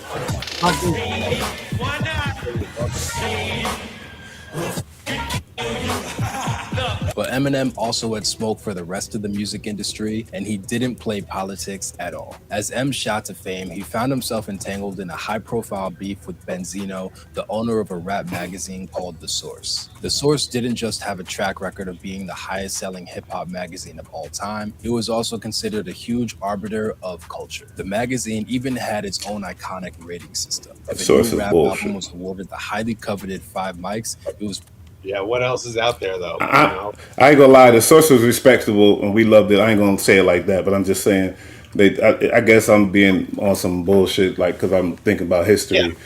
Because you know, wanted to say they were bullshit, and they are. They weren't. I'm lying. They were. You know, yeah. They were New York, and they would. There's no competition anyway. Nobody else is putting. No, you're right. At one point. At one point. But the printing publication is fucking dead now. But like, yeah, whatever. But like, The Source was the Don Diva and stuff. Yeah, but The Source, yeah. It was that great, and it fell off. It used to be great, and it fell off for a while. But yeah, pretty much established as an instant classic. But when M dropped his hugely anticipated 2002 album, The Eminem Show, The Source magazine only bestowed it with 4 mics. For the record, having 4 mics was pretty much considered a great rating. But M clearly took it personal. He lashed out against The Source and the man all who rappers ran did the that. magazine, Raymond Benzino Scott. M even claimed that Benzino... They did after Eminem did. Because he actually... Yes, but no, some rappers are mad about The Source and they made their point. And like nobody said, oh, look at him, he's this because he said something about it. No, you supposed to, like, come on. Like, there were always people that negated what their Source said on how many mics they got.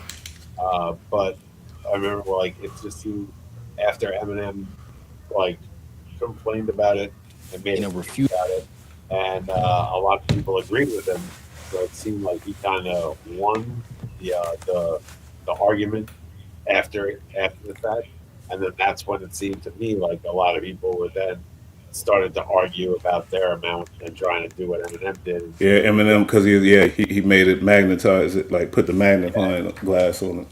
Basically, on Source. And he helped Source too because he was such a big artist. So yeah, and he brought a lot of business to The Source, and he did a lot of business with them despite them making him look like shit. But basically he got the streets to acknowledge that he deserved more credit than he got on that situation. So everybody else tried to copy him after that. Nobody really got the credit. So yep, my bad. What the hell was that? Yeah, you're right. You're right. Is that a sound effect or you just dropped something?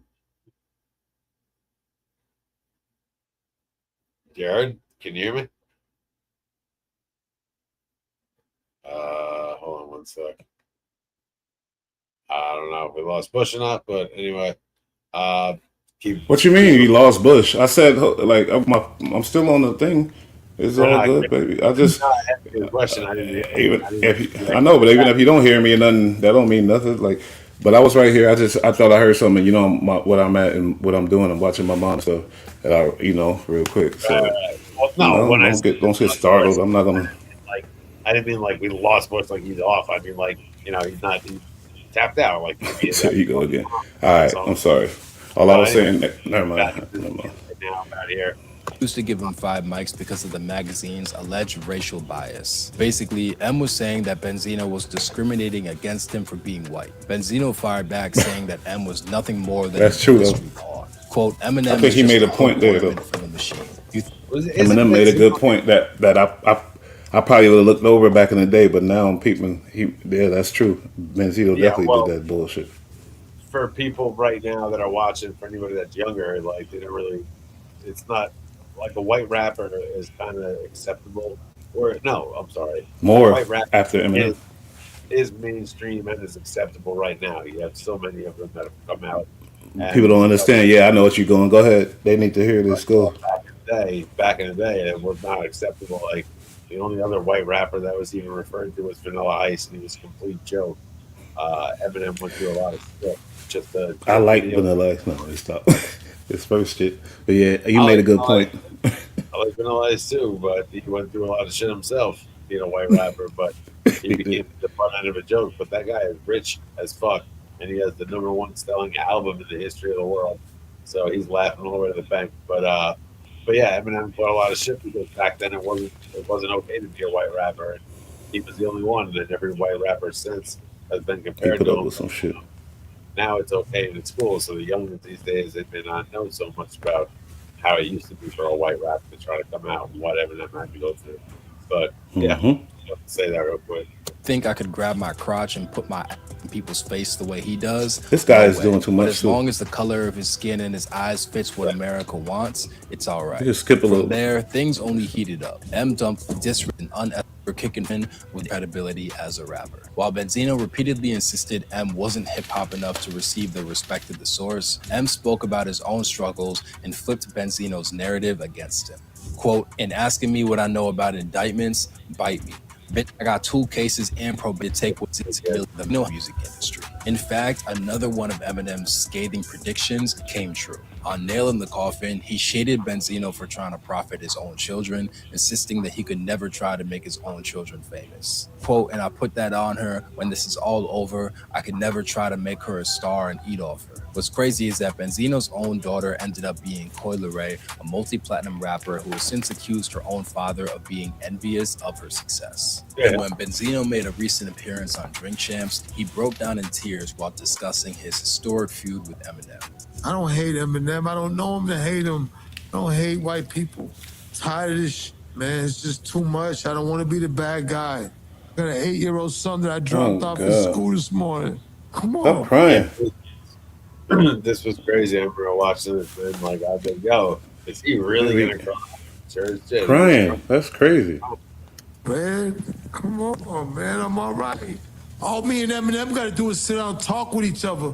Let's sit down and talk. All that to say, M really went and f***ed this guy's whole life up. You got in the business with Eminem, right? Did he discover you or something? Yeah. They want to blame it on Eminem. That ain't. Savage rap That's beefs not true. started all because of it. Yeah, I mean his career. That's fell a part apart. of it, but that was. Come on now. His career was destined to fall apart, and the news publication was destined to fall apart over time. Like long Yeah, because I could play a Wack 100 video where he exposed them with the people of the community type stuff, but I ain't gonna go into that. But it was all kind of things, you know. His character didn't line up in the end. And that's what happens. Exactly. A lot of things led to that, and the Eminem beat kind of ushered that a little quicker, maybe, but it was inevitable regardless.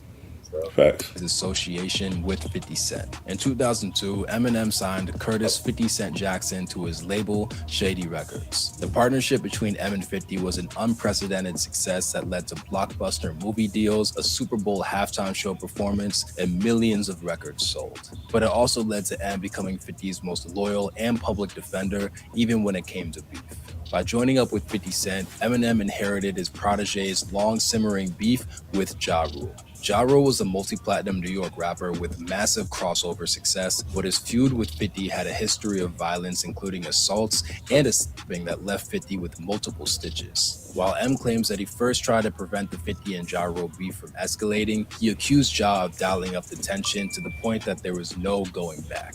In Ja Rule's diss song Loose Change, he not only attacked 50, but also targeted M's mother, his wife Kim Mathers, and his daughter Haley. Quote, M, your mother's a crackhead and Kim's a known so what's Haley gonna be when she grows up? And just like that, all bets were off. M devoted himself to dismantling Ja's image and personally attacking him in the most savage ways possible. On his response track, Haley's Revenge, M mocked Ja as a wannabe clone of Tupac Shakur, while also threatening to stick his Oscar where the sun don't shine. Quote, Haley, what? Come here. Bring daddy his Oscar. We're gonna shove it up Ja Rule's ass. On another diss track, Bully, M alleges that Ja Rule was addicted to using ecstasy while also branding him as a pawn of his label boss, Irv Gotti. Quote, they keep hounding at me now that I'm down with 50. Suddenly I got beef with this Ja, but his ass is such a puppet. Irv could shove his whole hand up it and make him say what he wants him to say. Damn. M's attacks destroyed Ja's credibility among rap fans. While Shut Ja up. Rule was once Eminem, one of the biggest when people think about Ja Rule, his nobody track even record think about started to the Eminem, point that please. the world was What? Wait, what do you mean? The way he's trying to make it like, oh, Eminem did this. Please, it was just a part of it. It went with the wave. But when we think about Ja's end of his demise, we think about 50. Not demise, even like, you know what I mean? But just the career, like, basically it was 50, you know? So, and 50 got with When I Eminem, think yeah. about it, I think about Eminem having to do with it, but that's just on the periphery. That was a 50 beat all the way. 50 beat He all did the way. that. But whatever. You know, Because the way this guy's trying to make it like, oh, Eminem destroyed Ja Rule too. Please, come on. But it's all good. Maybe this ain't the guy I want to see. I want to see with a Diddy one. I see what he doing though, but we keep going. I don't care, but I'm just saying. starting to see him as a has-been. Are we ready? Come on now, shut up. You see as a has-been. You doing more damage to him than Eminem with this video. We see him as a has-been. I guess not. To this day, Ja Rule's reputation is I don't mean defined more nothing, by the please. humiliating L's that he's took. No, it doesn't mean nothing because we don't know that video. Performance, we don't know nothing about the context. That video could be like a TV show in Denmark or Sweden where like people don't know or some shit. You know what I mean? Like, so that could be out of context. I'm just saying, like, it's that video right there just sucks to see. You know, but we don't know what that was. In his chart-topping hits, and Eminem is definitely part of the reason why. It makes that person as irrelevant as people say I am in hip hop. I make them bigger by getting into this thing where I'm like, I want to destroy him, but I also don't want to make him bigger. And while M's destroyed plenty of reputations early in his career, he's still going after high-profile. What's wrong with him doing that? Because he white? Machine Gun Everybody Kelly do that. instigated All beef the with rappers. Eminem in 2012 when he publicly called M's then 16-year-old daughter Haley hot as fuck. Over the years, MGK alleged that M retaliated by banning him from various media outlets, hindering his career. This eventually led to MGK releasing a diss track called Rap Devil, where he mocked M's facial hair and his age. Within days, M responded with Kill Shot, a blistering, scorched earth rebuttal that even referenced his years earlier dissection of Ja Rule. Quote, Kelly, they'll be putting your name next to Ja, next to Benzino, die motherfucker, like the last motherfucker saying Haley in vain. Killshot was such a vicious counterattack that MGK was subsequently booed at his own shows. In fact, fans pinned MGK M's good. this record as the reason why MGK quit rapping and made a hard Might pivot to be. making pop punk songs in the middle of his career. M really may have chased this man out of him. But that's Honestly, the pop a punk shit credit is to worth him as an MC. People don't like that's it. a credit that's a credit to Eminem as an MC. That's a credit to him as a hip hop MC. You feel me? Yeah. So what? Hey, that's the game. If But that's also- true, I don't think it's true, but I'm just saying. Yeah, no, it's not really true. I mean, it happened, but you could easily have taken that beat and like spun that off and made that last into a couple of years worth of records worth of drama. Yeah, so he just wanted to get out of that shit and But- make more but- money now. If he's doing too. He already had the plan going with Travis Barker that he was going to start going more that route. They already had some music going together, and the whole Travis Barker route is a drummer. He was going to need MGK to slide over into the guitar route and go more rock and roll punk, which is what he did. So he was transitioning already. It just so He's happened trying to blame it on Eminem. It was all Eminem destroyed his career. But it just so happened career. just by Eminem on the way into his transition. So it looked like he got thrown out of rap by Eminem. But that's not really the case. It's just timing. Looked like that. But let's go. M even recently decided to go after one of the most controversial conservative influencers working today. In 2024, M released his hotly anticipated This is album, why he The mad. Devil's To get Solution. political The with album that. not only featured M's reckoning with cancel culture and wokeness, but also included some Yep, pretty this is why venomous he bars mad. for highly controversial media personality Candace Owens. That's the only thing that's gonna make the little sense. Over the last few years, Candace has been accused of spreading He says so far-right random. propaganda Yeah, and right. conspiracy theories. She was also famously by Kanye West's side as he premiered a line of White Lives Matter t-shirts. And on the new album, M let the whole world know what he thinks about her on the song Lucifer. Quote, and Candace O, I ain't mad at her. Ain't gonna throw the fact bitch got she was black back at her. Laugh at her like them crackers she's backing after her back is turned. M doubled down by calling Candace Grand Wizard, Grand Dragon, and Clandis. I know you don't like it. I Clandis like is it. crazy. All these nicknames are Did you hear that? I know you don't like it, but I like it. Funny, he calls her Clandis. B-Rad like, hold up, nah. Hey, I'm sorry. It's the foulness in me that like it. I'm sorry, but yeah. Hey. I love it. It's funny. That shit is funny stuff. Candace Owens used to be really awesome. She's cooned out, man. I don't rock with her. Nowhere she flipped up. Not even on that whole aspect of it, but yeah, Yeah, I know. that's part of it. But just in general, she totally went off the fucking deep end, and everything's a conspiracy theory. She's like a pretty black version of fucking what's his name? Kirk. Oh, never mind. I ain't gonna say that. Time from Texas, the crazy guy. Like, I don't know. wrong, gay, you know. You think I know? I don't know. Monsters. That guy, Alex Jones. Candace Owens is turning into a pretty black version of Alex Jones with all the conspiracy nonsense, talking about the I don't know, just crazy conspiracy theories, but let's keep rocking with this. References to the Ku Klux Klan and Candace Owens' open association with white supremacists. But M wasn't quite done. He spun the block and mocked her ruthlessly on another song called Bad One, accusing Candace of turning her back on her own race. M's Clandis callouts earned him an instant response. I like this. Candace branded Eminem as an out-of-touch elitist who was past his prime and in need of retirement. She even called M Grandpa Shady and claimed that his only claim to fame was being the white rapper that we all used to listen to when we were prepubescent and wanted to feel edgy. Quote, he is a lesson to a lot of people out there that you need to know when it's time for you. She could have had a part in hurting Eminem too. Owens' lyrics clearly struck a chord, but it isn't the first time there's been bad blood between these two. Just a year earlier, Candace lashed out at Eminem after he sent a cease and desist letter to presidential candidate Vivek Ramaswamy. Ramaswamy had been quietly infamous for playing M's Oscar-winning song Lose Yourself at his rallies, and M clearly wasn't with it. M's cease and desist threat led to Candace bizarrely claiming that he was secretly gay. Some people even say that when we get older, we get grayer. We all know that's true, but for Eminem, the once hardcore rapper, it seems like he's getting older and gayer. Yes, Eminem might be gay. She also tried to flip Eminem's attack on her around. In a statement released to Entertainment Weekly, Candace Owens claims that Eminem, quote, he is very clearly the one who hates his own race. What happened to the Eminem who rapped about the trailer park girls going around the outside? It's sad. Not exactly sure what that means, but we're gonna rock with it. But M also had smoke for Candace's partner in crime, Kanye West. Ye made some revealing confessions that he had an intimate relationship with his cousin. In fact, he recorded a whole song about it that was naturally called Cousins. Quote, that's when I gave my cousin. This song was fucking crazy. Yeah, he's talking about, I don't know, we know. But you can explain it if you want.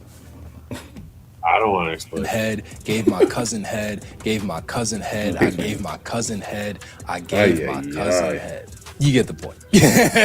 M clearly couldn't help himself because he decided to go all in on Kanye for his Yeah, That's artist shit. Everybody don't got the balls to tell them type of truth. So I'm sorry, that's just artistry, whatever, call it whatever. But I'm just telling you, he being honest with what happened. Like, sorry, the fuck. you're 100% right. It's crazy. Sacrificing. Quote, with these magazines, I act out like Ye and his cousin, little sucker, I'm spraying and bussing. Your sucks dick, stop saying that it doesn't. But M also had plenty of ammo saved for another one of Kanye's allies, Sean Diddy Combs. Made a call to Diddy? Really? I got Diddy's number. Just hit him up. Yo, Diddy, what up? Never happened. Eminem actually has a pretty wild history of going I believe him. on his year 2000 song I'm Back. M let the world know that he had a very specific fantasy involving Diddy and his then girlfriend Jada. Quote, because if I ever stuck it to any singer in the showbiz, it'd be Jennifer Lopez. Puffy, you know this. Sorry, Puff, but I don't give a fuck if this chick was my own mother. I'd still fuck her with no rubber and inside her and have a son and a new brother at the same time and just say it ain't mine. And in 2018, M name dropped Diddy on his anti-MGK diss track, Kill Shot. Quote, Kells, the day you put out a hit is the day Diddy admits that he put out the hit that Pac killed. What's crazy is that Keefe D, the Southside Crip currently awaiting trial for Tupac's murder, alleged that Diddy ordered the assassination himself. So in a lot of ways, M was ahead of his time. But M's most recent Diddy attack came in 2024, shortly after video leaked of Diddy physically attacking his then girlfriend, Cassie Ventura. M addressed the flurry of assault allegations surrounding Diddy in a tongue-in-cheek kind of way. Quote, I'm like a R-P-E-R, got so many essays, huh? Wait, he didn't just spell the word rapper and leave out a P, did he? So that's wordplay, goddamn. If you didn't catch it, M full-on called Diddy a rapist. He might be the only big-name rap artist besides 50 Cent actually bothering to call Diddy out. Since Diddy was recently acquitted on federal sex trafficking charges, it's pretty much expected that M will have more to say on the subject sooner rather than later. It's possible that Diddy's acquittal only makes M step up his attacks on the bad boy mogul. Hey, B-Rad. He might even claim Puff Daddy as his latest victim. Only time will tell. This video only proved, and that's the reason why people still, well, certain people that ain't, not even lyrical, whatever, just respect Eminem as a person because he got powerful and rich and he speaks up for certain things, even if whether you right or wrong. But he using his power to do things. You don't like that when they get in, when entertainers get into politics or something like that. But I don't think you could classify that as that. It's just like I feel like, but he is using his power for something that he thinks is right, whether it's right or wrong. But you feel me? Look, I'm cool with them doing that. Like they do that all the time. Whether I agree with it or not, it doesn't matter. Some people don't. Some people don't, but I acknowledge that. Celebrities have a voice and they use that voice for politics. Some of them are misguided and don't know what they're talking about. Other ones are very good at what they do and they use it and they are beneficial to the movement. I have different views than Eminem does, so I can't say that So that's what I'm saying. beneficial. But I mean, I love America and that's part of what America is. So I rock with it. Some people do it for money and agenda and power and reasons because they sign to people, and some people do it out their heart and they think it's right. That's the two different things. That's what I'm talking about. And I don't have to agree with you, but if you're doing it from the heart, like you said, then I'm 100% for it, and I back your right to do it. And if you're doing it for money and greed, power and influence, well, you're just another shitbag, and you're getting the cool crowd with the Epsteiners. Yeah, that's what they're accusing Charlemagne of. But I'm sorry. Let me stop. Anybody who's doing that is adding to the problem, and you're going to get discovered or found out.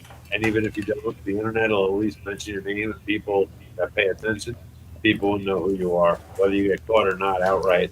The internet will pull your name up, and people will know who you are. Pull your whole card. Yep. They'll know you're. I think we pretty much good on his agenda, but I want to know the Diddy shit. So let's get into that next video. Unless he's getting there, I don't know. But I just like it's just too much with this one. And get to the gangster shit. Yeah. We've been covering a lot of ground, so we're rocking and rolling. Moving through. We have Eminem's Dark Warning that actually came true.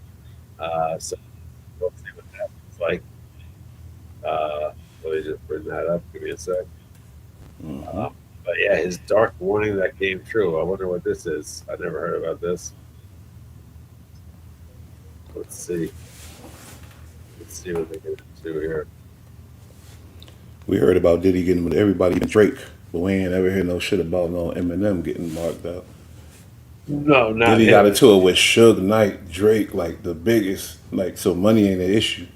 But I ain't never heard nothing about, you feel me? So I'm just saying, you got to think about that. This is the dark warning from Eminem. Eminem made this warning. So they're saying Allegedly. Eminem warning that actually came true. So take a look at this guy. His name is Stan, and he's Eminem's biggest fan. He is so obsessed, he writes him letter after letter. And when he doesn't get a response, Stan takes his pregnant wife for a ride and does this.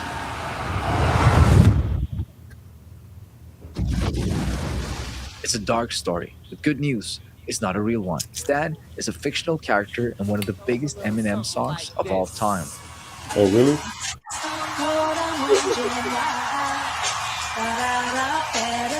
But the bad news, there are people in the world who actually act like Stan. We know that too. Oh, this is thanks for telling me. Obsession.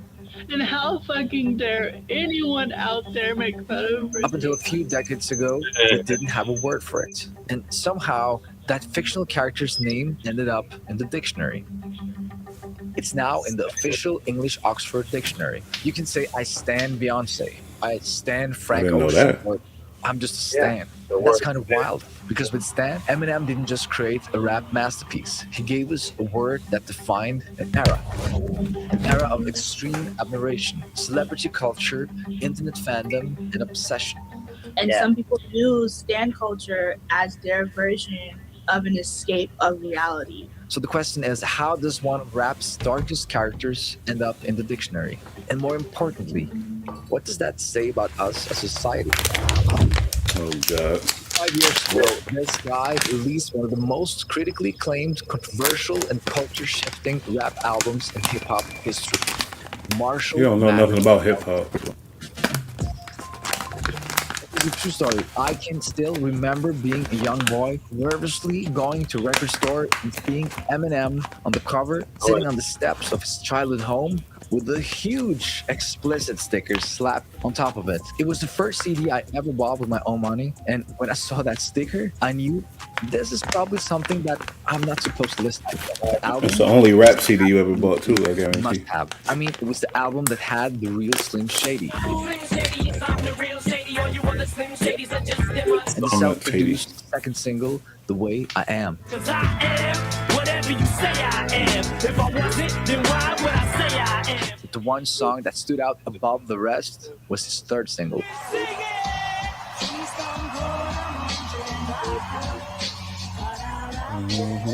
Stan. In this legendary song, Eminem showcased his storytelling talents on another level. There are 4 verses in the song. Each of them came in the form of letters. The first 3 verses were letters from a crazy fan named Stanley Mitchell. And the last was Eminem's response back to him. It was a story about the dangers of fame and how fans can go too far. That sounded like he was helping him out and being a good guy. Stan was unlike anything heard from an MC before. A creative take on rap storytelling. Stan is one of the highest selling records of all time, to the point where the name of the song entered into common vernacular, the power of rap. Not only would Stan go on to hit #1 on the charts, but the word Stan itself would take on a life of its own. And with that, Stan wasn't just a rap song anymore. It was now a symbol of extreme fandom. Today we have Stan armies collecting around a single figure or pop culture property, whether that's Arianators, Swifties, Beliebers, the Beehive. I think it was a good message. He was being a good guy, you feel Being me? an obsessed fan can turn into blind loyalty. And when that happens, people stop thinking for themselves. But that's not just about celebrities. It's happening with the news too. The stories we read every day are chosen by algorithms that keeps on feeding us what we want to read. It's easy to feel like you're informed, but in reality, you're just hearing the same voice over and over. And that's why I use Ground News. Oh, God. He's a fucking finesser, man. And I want to get to the Diddy shit. That's what I really want to. I don't care about this Stan shit. This shit I don't know. This is some bullshit. I'm sorry. That's how I feel. That's how I feel. But you could run it. This fucking guy tried to think he's slick with it. He probably pull up some story about some. Never mind. That song was a good message, and it was a good thing Eminem making that song. Motherfuckers get caught up. It was a great song. It was a great message. Such a cultural phenomenon. And what makes Stan still so memorable and resonant 25 years later? To understand that, we have to rewind to where it all began. The same guy? You stay in Detroit. I used to stay right down the block. Why you move? Because I rap now. We got money now. Before the multi-platinum albums, before the controversies, before the awards, it was just a guy named Marshall Mathers. Or, as he called himself, Eminem. Just Marshall Mathers. A lot of kids in the school, a lot of other That's one of my favorite songs. Relentlessly driven, up-and-coming MC trying to be heard in a genre that had yet truly to make room for someone who looked like him. When I started being able to put songs together and I started figuring out almost as good as that rapper, you know what I'm saying? So I'm gonna keep going. And then I start. Sure, there were some white hip-hop artists before Eminem. You had Beastie Boys, Third Base, Vanilla Ice, and even respected underground MCs like Cage and LP of Company Flow. But none had emerged from the trailer parks of Detroit to represent the lower-class Midwestern lifestyle with such a sharp hip-hop acumen like Eminem had. Company Flow, I like them white boys too.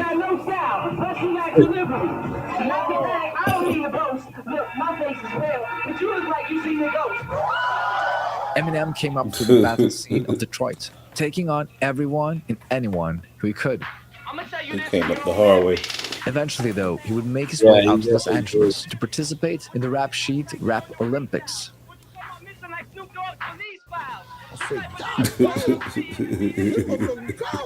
This dude is fucking incredible.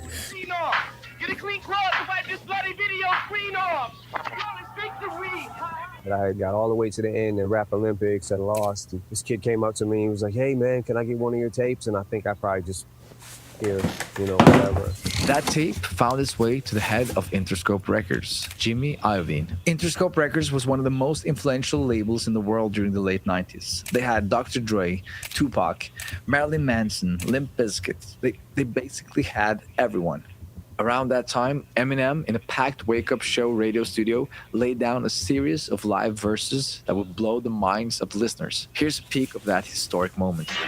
Met a retarded kid named Greg with a wooden leg. Snatched it off and beat him over the head with the peg. Go to bed with the keg.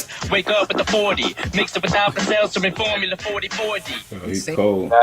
That album, that track right there, was part of the album called Infinite, his very first album. And it was pretty raw, but it had some radio cuts on it from when he was on radio shows and stuff like that. But then it had some other tracks. But yeah, it's called Infinite, and it just showcased what Eminem was gonna be, because it was pretty awesome, but again, pretty raw too. The weekend of this freestyle, Dr. Dre ended up hearing Eminem's tape at Jimmy Iovine's house. And I remember him picking up this cassette tape. He pops this in, and I was like, what the fuck and who the fuck is that? Holy shit, I'm in the Interscope office. Holy shit, this is Jimmy Iovine. Holy shit, Dr. Dre just walked in. Holy shit, I just shit myself. He went right to the top. They knew what they were going to do with his ass. From there, Dr. Dre and Eminem hit the studio. And within a minute of their first session, the song, My Name Is, started coming together. It wasn't long before Eminem went from being a buzzworthy underground MC to the biggest name in hip-hop. While you've probably never heard of Eminem, there's no doubt your kids have. He is the biggest single artist in America at this moment. Eminem continued to work with his mentor, Dr. Dre, but he also started collaborating with other producers. What's the Diddy stuff? Is this the Diddy one? DJ Mark, the 45. He telling something that we already know. We know all of this stuff. I'm like, I thought it was the video one. Let me do a little research. But crazy though, they started going touched on the whole Eminem thing and telling us like old school shit we already know. Let's see, we have oh no, that is the next video, how Eminem ended Diddy. So I'm gonna pull that up. We'll get into that. Good call. Might be some cap, but we'll see it. We'll see. We'll see. It looks like it gets right into it, so I don't think we need to worry about it. So, let's see. A lot of rappers aren't rocking with Diddy anymore. But there's one rapper who's been dissing Diddy since the 90s and never backed down. Eminem has been dissing Diddy since the jump. Like on the track Fucking Crazy, when he raps, original bad boy on the case, cover your face. Came in the place, blowed and sprayed Puffy with mace. Back then, M was just getting started in the industry and trying to make a name for himself, but Diddy was already one of the biggest artists in the rap game. Diddy wasn't just hopping in the booth and dropping hits. His Bad Boy record label was running the whole East Coast. Nobody wanted to smoke with Diddy back then, but Eminem proved from the jump that he wasn't afraid. M started popping off like crazy when he dropped his Slim Shady tape in 97, and by the time he dropped the Marshall Mathers LP in 2000, M was one of the hottest rappers in the world. Diddy and Bad Boy Records were still running the East Coast, but M dissed him again on the track Marshall Mathers and raps, "Is it because you love me that y'all expect so much of me? You little groupie bitch, get off me, go fuck Puffy." Diddy was dating J-Lo back then. That's just the type of dude he was. Another level on the track I'm Back when he said, "Because if I ever stuck it to any singer in showbiz, it'd be Jennifer Lopez. And Puffy, you know this. I'm sorry, Puff, but I don't give a fuck. If this chick was my own mother, I'd still fuck her with no rubber and come inside her and have a son and a new brother at the same time and just say that it ain't mine. What's my name?" Diddy didn't clap back at the disses. And that might have been because M was crashing out and proving he was really ready for smoke. In the same year that M dropped the Marshall Mathers LP, M spotted a dude named John Guerra kissing M's ex-wife, Kim. John Guerra was a bouncer at a club called Hot Rocks and probably had a gun on him, but that didn't stop M from walking him down. M allegedly pulled out a gun and pistol whipped Guerrero on the spot, and Guerrero ended up suing M and got $100K out of him. Oh, is that a fact? See, I didn't know this type of stuff. That's the shit I want to know. For the moment, he aired Guerrero out for lying about the situation. That's what I want to know. Yeah, no, that's been mainstream information, because then later on in that move, in the song, they redid a Led Zeppelin song, an Aerosmith song, "Dream On." When they redid yeah, exactly. So when he redid that song, there's a line in it, like an interlude, where he goes, "And you're full of shit too, Guerrera. That was a fist that hit you." So this guy, Guerrero, this individual Guerrero. So he lied about the gun. It was just he just snuffed him. Yeah, Gangster. I like it. That was a fist that hit you. So I like it. So it was pretty mainstream. It's all political. If my music is literal and I'm a criminal, how the fuck can I raise a little girl? I couldn't. I wouldn't be fit to. You're full History's of shit looking too, good for bruh. Eminem. That was a fist that hit you. Diddy was probably afraid of. Yeah, I heard it. I said, yeah, I heard you. Yeah, that's it. But history's looking good for Eminem, though.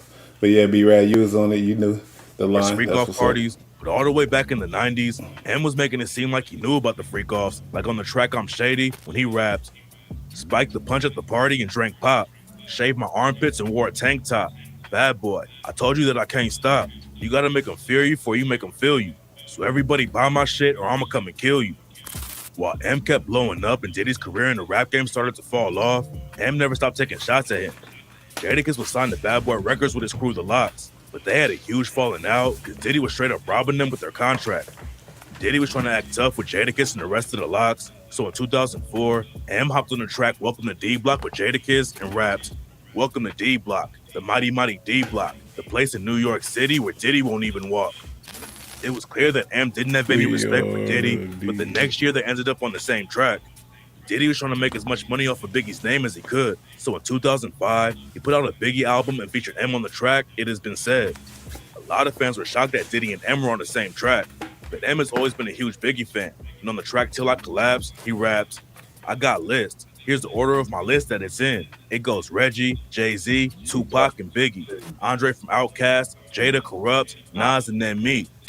M probably didn't want to give up the chance to be on the Biggie record, but he also sent a subliminal shot at Diddy on the track they were on together when he raps, "Fans meet to mourn us while we meet the coroners. Notorious tried to warn us. We watched, So many piggybacks off of Biggie's Back and Pops, Landmarks, History and Rap. Then a few years later, Eminem hopped on a remix of Diddy's track Hello, Good Morning. He didn't say any disses that time, but then in 2012, M hopped on the track Here Comes the Weekend with Pink and dissed Diddy and his Ciroc brand when he raps, I'm probably not gonna be wanting to pop bubbly or Ciroc. I'm not puffy, but I'm gonna run the city tonight. When I hit it, I might act like a freaking idiot. Diddy mixed with the medieval night, big city lights, little indignity, hot diggity. This Biggie is getting me hyped. If I don't get some liquor, I'll hurt you. I'll knock your dick in the dirt. M chose on the beef with Diddy for a while. That all changed when Diddy's artist, Machine Gun Kelly, started taking shots at M. Machine Gun Kelly. Oh, so that's why he said it on Machine Gun. Was tight with Yeah, Diddy. see? He got Diddy dragged into the Dude drama. ain't explained that in that YouTube video. MGK sent a few disses, and Eminem didn't respond at first. But after MGK dropped the track Rap Devil and dissed M again, M clapped back with the track Kill Shot and raps. But this idiot's We ain't boss know that, pops though. pills and tells him he's got skills. We knew he the one that said He it. put out the hits the day Diddy admits that he put the hit out that got Pac killed. At the end of the track, M said, and I'm just playing Diddy, you know I love you. But behind the scenes, Diddy was pressed about getting aired out by M.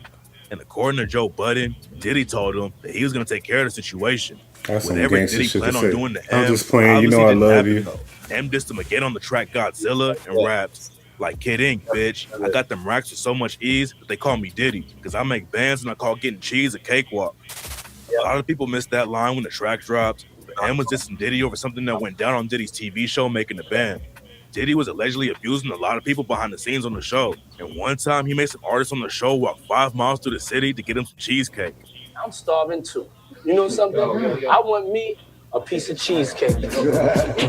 From you know where to get the cheesecake That's what I'm spot putting, at. nigga. Yeah. I don't do those. Yeah, and y'all can walk from there, get the cheesecake, see the city, enjoy the sights, would you? Show them around. M had been taking shots at Diddy for years, but in 2024, he took the disrespect to a whole new level. Diddy had been on top of the game for decades, but then everything started falling apart for him. Keefy D got booked for killing Tupac, and he said that Diddy's the one who put $1 million on Pac's head. Then Diddy's ex Cassie filed a lawsuit and exposed the abuse and freak-offs that had been going on for years. And the situation got even worse for Diddy when M dropped his album, The Death of Slim Shady, and aired Diddy out like crazy. On the track Fuel, M dissed Diddy for abusing women and raps. I'm like an R-A-P-E-R. Got so many essays. Wait, he didn't just spell the word rapper and leave out a P, did he? Then M caught Diddy out for getting Biggie and Pac killed and raps, R.I.P., rest in peace, Biggie and Pac. I don't know, that's Both a of y'all should stretch. be living, but I ain't trying to beef with him because he might put a hit on me like Keefy D, get him. Okay, that's the that only makes way sense. you're gonna be killing me. Ain't gonna be on no beat, silly. M also dissed Diddy on the track Antichrist for putting hands on Cassie and raps. Next idiot asked me is getting his ass beat worse than Diddy did Cassie. Well, on the real though, she probably ran That out ain't the nothing room but with a- his that's- fucking dildo. He tried to field goal behind me. Oh, okay. I was about to say the the beginning. I'm like, okay, that ain't nothing. That's it. But then he went on with the dildo. He probably went up the groove. All right. I'm just gonna let this play for like a minute.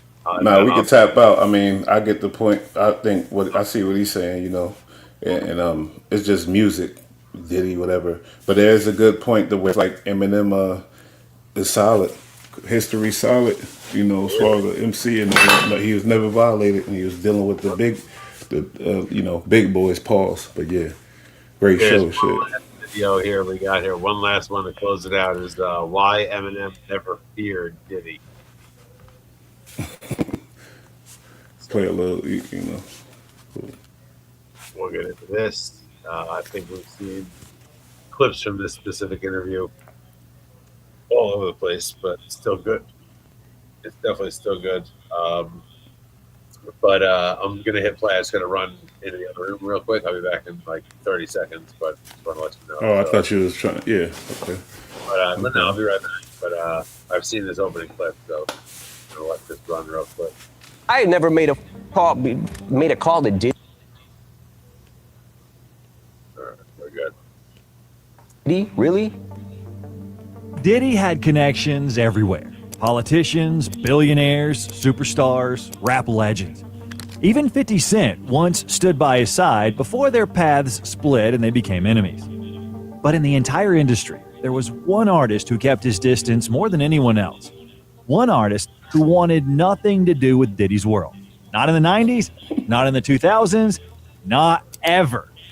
And that artist was Eminem. Got so many essays. Wait, he didn't just spell the word rapper and leave out a P. The line from Fuel hits incredibly hard. But here's the important part. By the time Eminem dropped it, he'd already been throwing jabs and direct shots at Diddy for years. When Eminem was just starting his rap career, Diddy was already the most influential businessman in hip-hop. His label, Bad Boy Records, was the dream destination for almost any artist. But not for M. Marshall chose a different path, the one he'd always dreamed of, signing with Aftermath Records and working with Dr. Dre. Together, they began making history.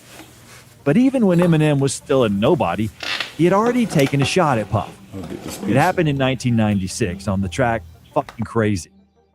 Bad boy on the case, covered your face, came into place, blowed and sprayed Puffy with mace. It was a subtle, early indication that Eminem wasn't afraid to take on industry giants.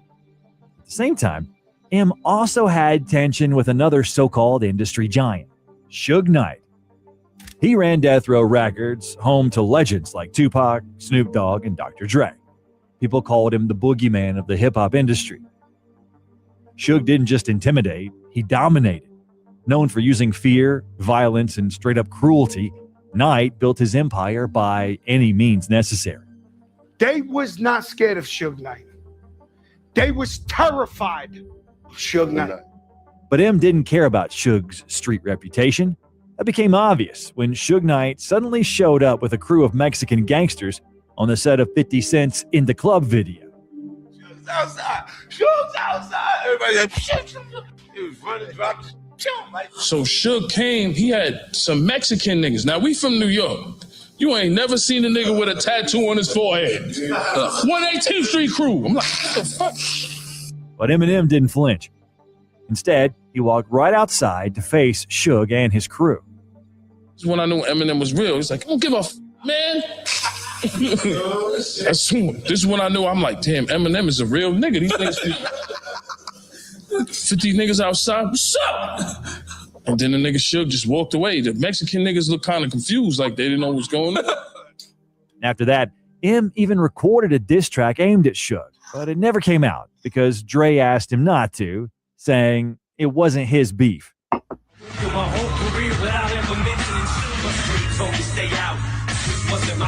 But that diss leaked not too long ago, and it was brutal. Responsible for the deaths of the two greatest rappers to ever grace the face of this planet.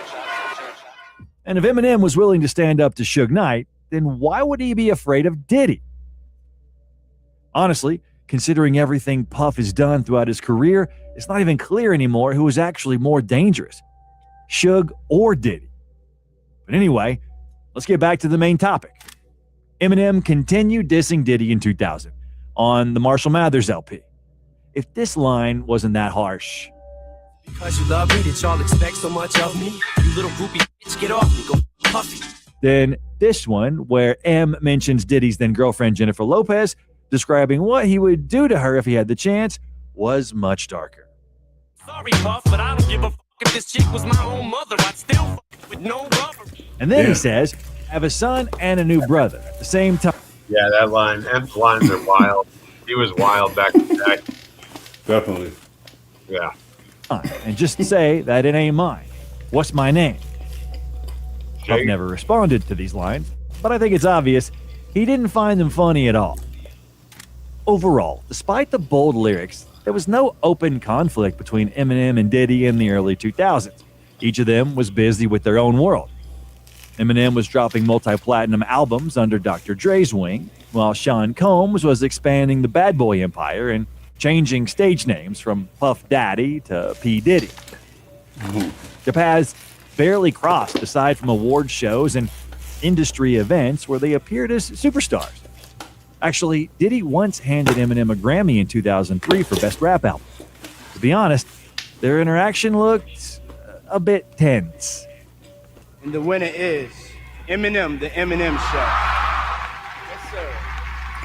Eminem, the Eminem Show. It's telling that Diddy himself has always acknowledged Eminem's talent. In a 2003 Rolling Stone interview, Combs spoke about him with respect, placing him among the greatest MCs. I think Eminem's up there with the best of them, Diddy said in that interview. He added that, of course, Biggie and Tupac were, quote, a different caliber. But in his view, Eminem was incredible in his own right. In other words, Diddy publicly gave Marshall his due. Nevertheless, through mutual connections, their stories occasionally crossed paths. In the early 2000s, Diddy was interested in the new hot rapper 50 Cent. Chose not to sign him because of 50's street conflicts with Ja Rule. We know this. 50 Cent soon ended up under Eminem and Dre's wing. Yeah, I mean, that was a big fumble right there. That was a huge fumble. I know, right? The white Dropped boy the got ball. it. It was awesome. Because it wasn't Dre. Record sold. Nope. So 50 became a shared point of interest. Diddy missed out on an artist that Eminem eventually turned into a superstar.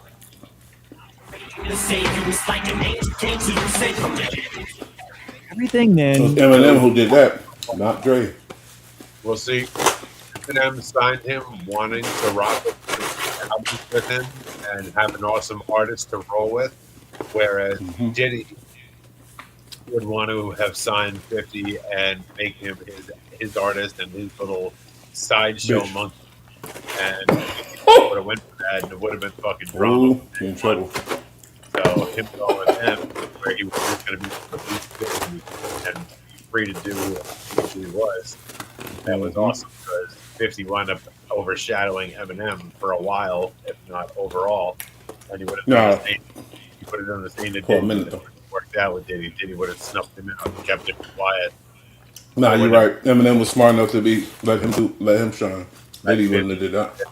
Yeah, he let 50 be 50, and that's what the world needed. And everybody's happy for it, including Eminem. So shout out to him for that, being smart. However, in 2015, a documentary, Murder Rap, Inside the Biggie and Tupac Murders is released, in which retired LAPD officer Greg Kading presents his investigation and says that it was Diddy who ordered Tupac's murder for $1 million, and that one of the shooters was Keefe D. 50 Cent immediately picked up this news, claiming that Diddy really was behind Pac's killing. I told you you can't trust these niggas. Now Puffy done killed Tupac, man. Eminem followed it, though a bit later. In 2018, M released a diss on the Machine Gun Kelly Kill Shot, where he raps, Counts the day you put out a hits, the day Diddy admits that he put the hit out, they got Pac killed, ah? but in the final line of the track, he says, both of them doing I'm just weird, playing though. Diddy, you know I love you. The reaction came instantly. The internet exploded with discussion. Fans argued whether Eminem had gone too far. Many wondered, what if there was a grain of truth in his words? After all, he didn't just say it for nothing. As Joe Budden said on his podcast, Holmes was extremely unhappy when he heard Kill Shot. Puff said it's in his hand, and he said, I can say it. And that's the end of that. Have fun with that one. He said, there's nothing to say about it. It's in my hands. If in the past, Diddy could ignore M's jabs and not react, this time he couldn't stay calm. For Diddy, Tupac is a painful topic. He tries in every way to deny any involvement and dodges questions whenever he can. Now let's talk some hip hop shit, man. I want to talk to Puff right now. Yes. Now it was this documentary that claimed, which we know wasn't true. Yeah. Check this out. We don't talk about things that are nonsense. We don't even entertain nonsense, my brother. So we're not even going to go there, with all due respect. But I appreciate you as a journalist asking. All right. Thank you. And I say Later, when Eminem discussed the MGK beef in an interview, he hinted that he and Diddy have nothing in common, not even each other's numbers. I had never made a call to Diddy, really? I got Diddy's number, just hit him up. Yo, Diddy, what up? Never happened. And it would seem that after 2018, Eminem and Diddy would stay far away from each other. But just a couple of years later, their names appeared together again. In 2020, Eminem released Music to be Murdered By. And in the hit track Godzilla, he briefly mentions Diddy. Call me Diddy, cause I make bands a night called Getting Cheese a Cakewalk. But the peace didn't last long. June 2020 was marked by a small scandal. An unreleased Eminem verse leaked online. Recorded the year before for the remix of Conway the Machine's Bang. In this original version of the verse, Marshall outright dissed Diddy's media company, Revolt TV, telling them off in a very direct way. Shut the puppy cold, but fuck me vote. Less than a day later, Marshall apologized. He quickly posted he a hate statement Diddy. on Twitter explaining that the harsh... See, this is a good YouTuber. This is a good YouTuber. I like him. You know, give him an opinion. Just dropping what happened. He's good. He covered it really well.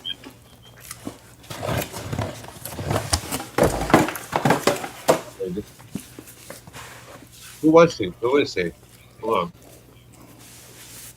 Oh, music vibe. Really? That's weird. That's like it sounds like corporate. Weird. Okay. So shout out music.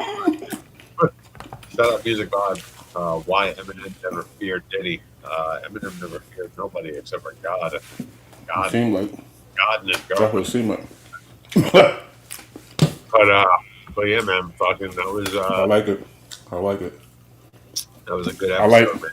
I like Eminem a lot more now. I forgot about him. Yeah, that's what it did to me. I'm sorry.